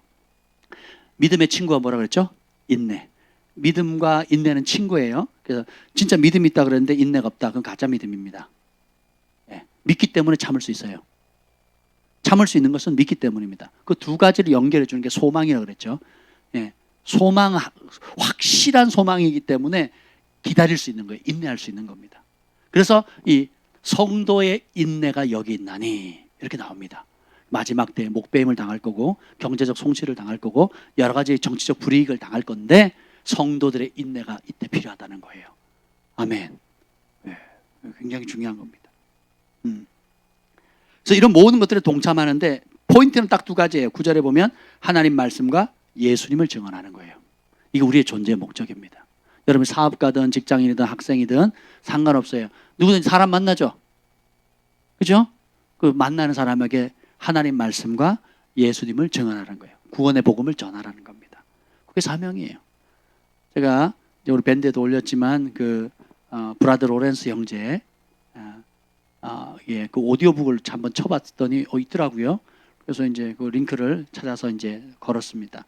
책 한 권을 오디오북으로 15분씩 메시지를 14분 정도 해가지고 14분짜리를 잘라가지고 오디오북을 전체로 한 5개인가요? 6개인가 나와 있거든요. 그럼 심심할 때 한 15분 정도 시간 낼 때 이렇게 들어보세요. 되게 좋습니다. 수도사지만 그가 하나님과 동행하는 법을 배우게 됐죠. 씨름하다가 진짜 이제 근데 그가 뭐냐면 자기가 수도사라서 설거지를 하든 바깥에 일부러 뭐 장에 나가서 물건을 팔러 가든 아무 문제가 없다는 거예요. 왜냐하면 주님이 주님과 매 순간 주님이 나와 함께 한다는 걸 알고 그분이 이런 뜻을 정한 거예요. 내가 하는 모든 일을 하나님을 사랑함으로 하게 하소서라고 하거든요. 그러니까 설거지도 칭찬받기 위해서가 아니고 하나님을 사랑함으로. 그리고 수도원 안에서의 뭐 소일거리뿐만 아니라 수도원 바깥에 사람들이 막 찾아오고 하는 것도 그 얘기를 들을 때 단순히 그들을 섬기기 위해서가 아니라 모든 크고 작은 일을 하나님을 사랑함으로 그 일을 하도록 하라는 거예요. 할렐루야. 그 제가 그게 그냥 가졌더라고요. 그래서 제가 금식하는 여섯째 날하고 일곱째 날 뭐 한 줄 아세요? 여섯째 날부터 이제 뭐 그 전에 됐지만 그 여섯째 날부터 우리 소망이 오녀 밥 먹였어요. 밥해서 밥 먹이고 반찬해서 챙겨주고, 그리고 여섯째 날은 집안에 설거지가 막 산더미처럼 쌓여 있어요. 그래서 그 설거지 다 하고 청소 다 하고, 예, 그리고 계속 했습니다. 하루 종일 했습니다. 그냥 하루 종일. 당신은 박수 치면 안 돼. 하루 종일 설거지하고 쓰러지고 또 다시 일어나서 또 설거지하고. 예. 처음에 설거지를 하는데 짜증이 팍 나더라고요. 이놈들 좀 먹고 좀 치우지. 경환이가 아빠나 잘해 뭐 이런단 말이에요. 근데 이러면 안 되지. 근데 두 번째 하니까 마음이 평강이 오는 거예요. 세 번째 하니까 되게 기뻐요. 저 오늘도 교회 와가지고요, 여러분 제가 아침 일찍 왔거든요. 설거지 여러 번 했습니다. 제가 먹은 것도 설거지하고 애들이 먹은 것도 설거지하고 보이면 설거지하고 계속 설거지했어요. 할렐루야. 왜 그랬을까요? 모르겠어요. 왜 하는지 저는 모르겠어요. 근데 거룩한 것과 속된 것을 무너뜨리는 거죠. 브라더 로렌스 형제가 얘기한 것처럼 우리가 모든 하는 일을 하나님을 사랑함으로 모든 것을 할 수 있는 그 실력을 키워나가면 헛된 게 아무것도 없어요. 어떤 일은 귀하고 어떤 일은 천한 일이 아무것도 없습니다. 하나님을 사랑하기 때문에 내게 베푸신 그 십자가의 사랑에 감사해서, 네, 또 이 삶이 빛이 난다면, 빛이 될 수 있다면, 이 빛을 통해서 많은 사람들이 예수님께 돌아올 수 있다면, 경상도 사람들은 부엌에 들어가면 안 돼. 이게 무슨 의미가 있겠어요? 그렇죠? 그래서 우리가 하는 주어진 모든 크고 작은 소소한 일들을까지도 하나님을 사랑함으로 하게 되는 거, 이런 걸 좀 배워야 되겠다, 네, 그런 생각을 하게 됐습니다. 왜냐하면 주님 앞에 엎드려서 영광을 보던 우리가 아무것도 못하게 됐을 때, 이 땅 우리가 오늘이라도, 여러분 언제든지 삶이 멈출 수가 있거든요. 이런저런 이유로. 오늘이라도 삶에 이런저런 이유로 다 뭐라 그러죠? 아무것도 못하는 상황이 생기잖아요. 네, 그렇잖아요? 그럼 그때 무엇이 중요한가를 생각할 시간으로 삼으세요. 그리고 성경이, 특별히 성경의 66권의 제일 마지막 책에서 우리에게 복된 길을 알려주거든요. 정말 복된 길. 이 예언의 말씀을 읽고 듣고 그 가운데로 지켜 행하면 복이다. 그래서 읽었더니 뭐래요? 예수님만 남는 거예요. 예수님만 보이는 거예요. 그 예수님을 사랑함으로 모든 걸 하라는 거예요.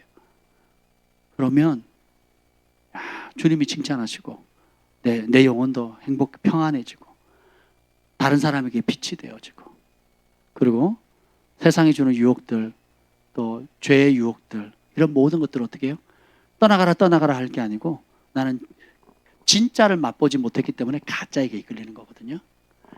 진짜를 사모하게 되는 거예요. 이 예수님의 모습을 한번 상상을 해보세요. 머리와 얼굴이 흰 눈보다 더 희고, 태양 광채가 빛나고, 입에는 검이 나고, 눈은 불꽃 같고, 그렇죠? 긴 옷을 입고, 가슴에 금띠를 두르고 계시고 있고, 주석같이 빛난 발을 가지고 계시고 있고, 오른손에 7별을 꽉 쥐고 있다는, 7별은 7교회 지도자잖아요. 교회의 지도자들을 꽉 붙들고 있는 거예요. 제가 지금 서 있는 것도 주님이 붙드시니까 서 있는 거예요. 그렇지 않습니까? 제가 뭐길래 설 수 있겠습니까? 허물 많고 부족한데 어떻게 설 수 있겠습니까? 주님이 붙들어 주시니까. 그리고 이 교회 사이, 촛대 사이, 교회 사이를 다니시면서 주님께서 지켜주고 계시고 있거든요. 이 예수님을 계속, 나는 알파 오메가다. 너네는 지금만 보지. 나는 끝도 보고 있어. 힘내라. 나를 신뢰라. 내가 충성된 증인의 삶을 걸어갔던 것처럼 너희도 충성된 삶을 살아라. 내가 죽기까지 순종했던 것처럼 너희도 죽도록 충성해라. 그러면 생명의 멸류관 줄 것이다. 생명나무 열매 먹게 될 것이다. 생명책에서 이름 지우지 않을 것이다. 나와 함께 다스릴 것이다. 하나님의 보좌의 기둥이 될 것이다. 하면서 온갖 약속을 다 주시잖아요. 그 길 갑시다. 아멘. 그 길을 갈 수 있는 모든 근원은 우리 예수님에 있는 모습 그대로 보기 시작할 때 힘이 생깁니다.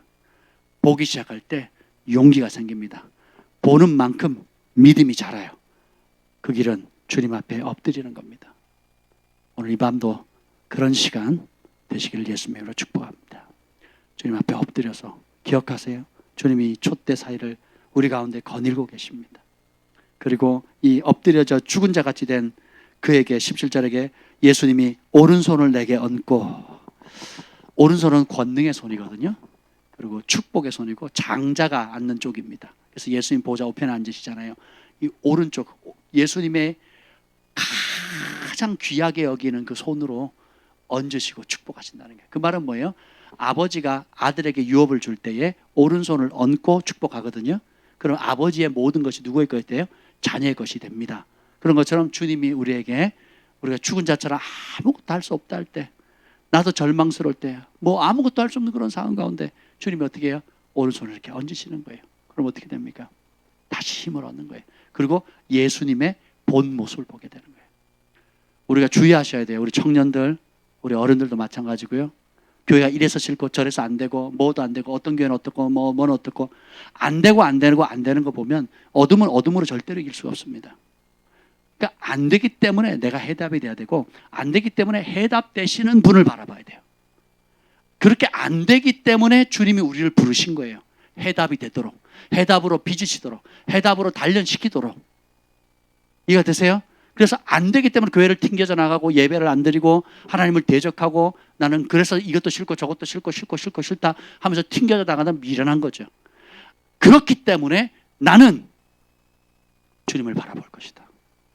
신학교를 갔는데요, 신학교 교수님들이 홍해바다를 안 갈랐다 그러고요, 성경이 짜깁기한 문서라 그러고요, 온갖 소리를 다 해서 제가 열받아가지고, 저는 목사가 되려고 들어간 게 아니었는데 안 되겠다, 나는 저렇게 해서 저런 신학교를 졸업해가지고 안수를 받아가지고 성도를 가르친다면 교회가 다 망가뜨리는 거죠. 교회를 다 망가뜨리는 거죠. 안 되겠다. 의분이 생기더라고요. 나는 저런 하나님이 빠진, 전능하신 하나님이 빠진 저런 목회자가 되지 말아야 되겠다.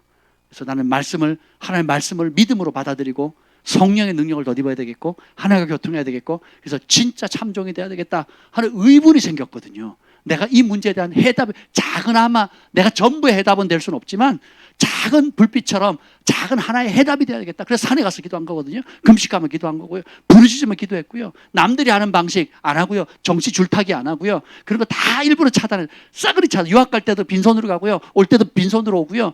싸그리 차단해서 주님이 공급자다, 주님이 인도자다, 주님 주의 종이니 주의 종으로 살겠다고 그랬거든요. 마찬가지입니다. 지금 여러분의 삶에, 직장이나 사업장에 모두 현장한테 이래서 안 되고 저래서 안 되고 뭐 이래서 힘들고, 아니에요. 그렇게 생각하지 마세요. 안 될 거, 그래서 우리가 피해자다라는 생각을 벌 떨쳐버렸어요. 따라서 그래서 하나님이 나를 두셨다. 내가 해답인 거예요. 내가. 그럼 내가 해답이 되려면 뭐 내한테 무슨 능력이 있겠습니까? 주님 앞에 엎드려서서 주님을 바라보는 거예요. 이 예수님의 형상에 대한 이야기를 하려면 끝도 없겠죠. 오늘 밤을 새도 다 못하겠죠. 그분의 거룩하심, 불꽃 같은 눈동자, 권능의 팔, 그리고 원수를 짓밟는 그 권세, 입술의 말씀에 나오는 검, 기타 여러 가지 주님의 아름다운 그 성품들을 묵상할수록 믿겨지게 되고, 믿겨진 믿음들에 행동하게 되거든요. 그러면 이 땅에서 여러분이 예수님의 손과 발이 되는 거예요. 축복의 통로가 되는 겁니다. 두 분이 믿으니까 어머니가 믿게 되고, 어머니가 기적이 일어나잖아요. 두 분이 언니가 믿으니까 동생이 복을 받잖아요. 할렐루야. 그렇지 않습니까? 여러분이 믿으면 여러분의 가족과 주변의 사람들이 복을 받게 돼 있어요. 아멘. 우리는 복을 쫓아가는 사람이 아니라 복의 통로입니다. 예. 우리가 가면 해결되는 거예요. 하나님이 함께 하시거든요.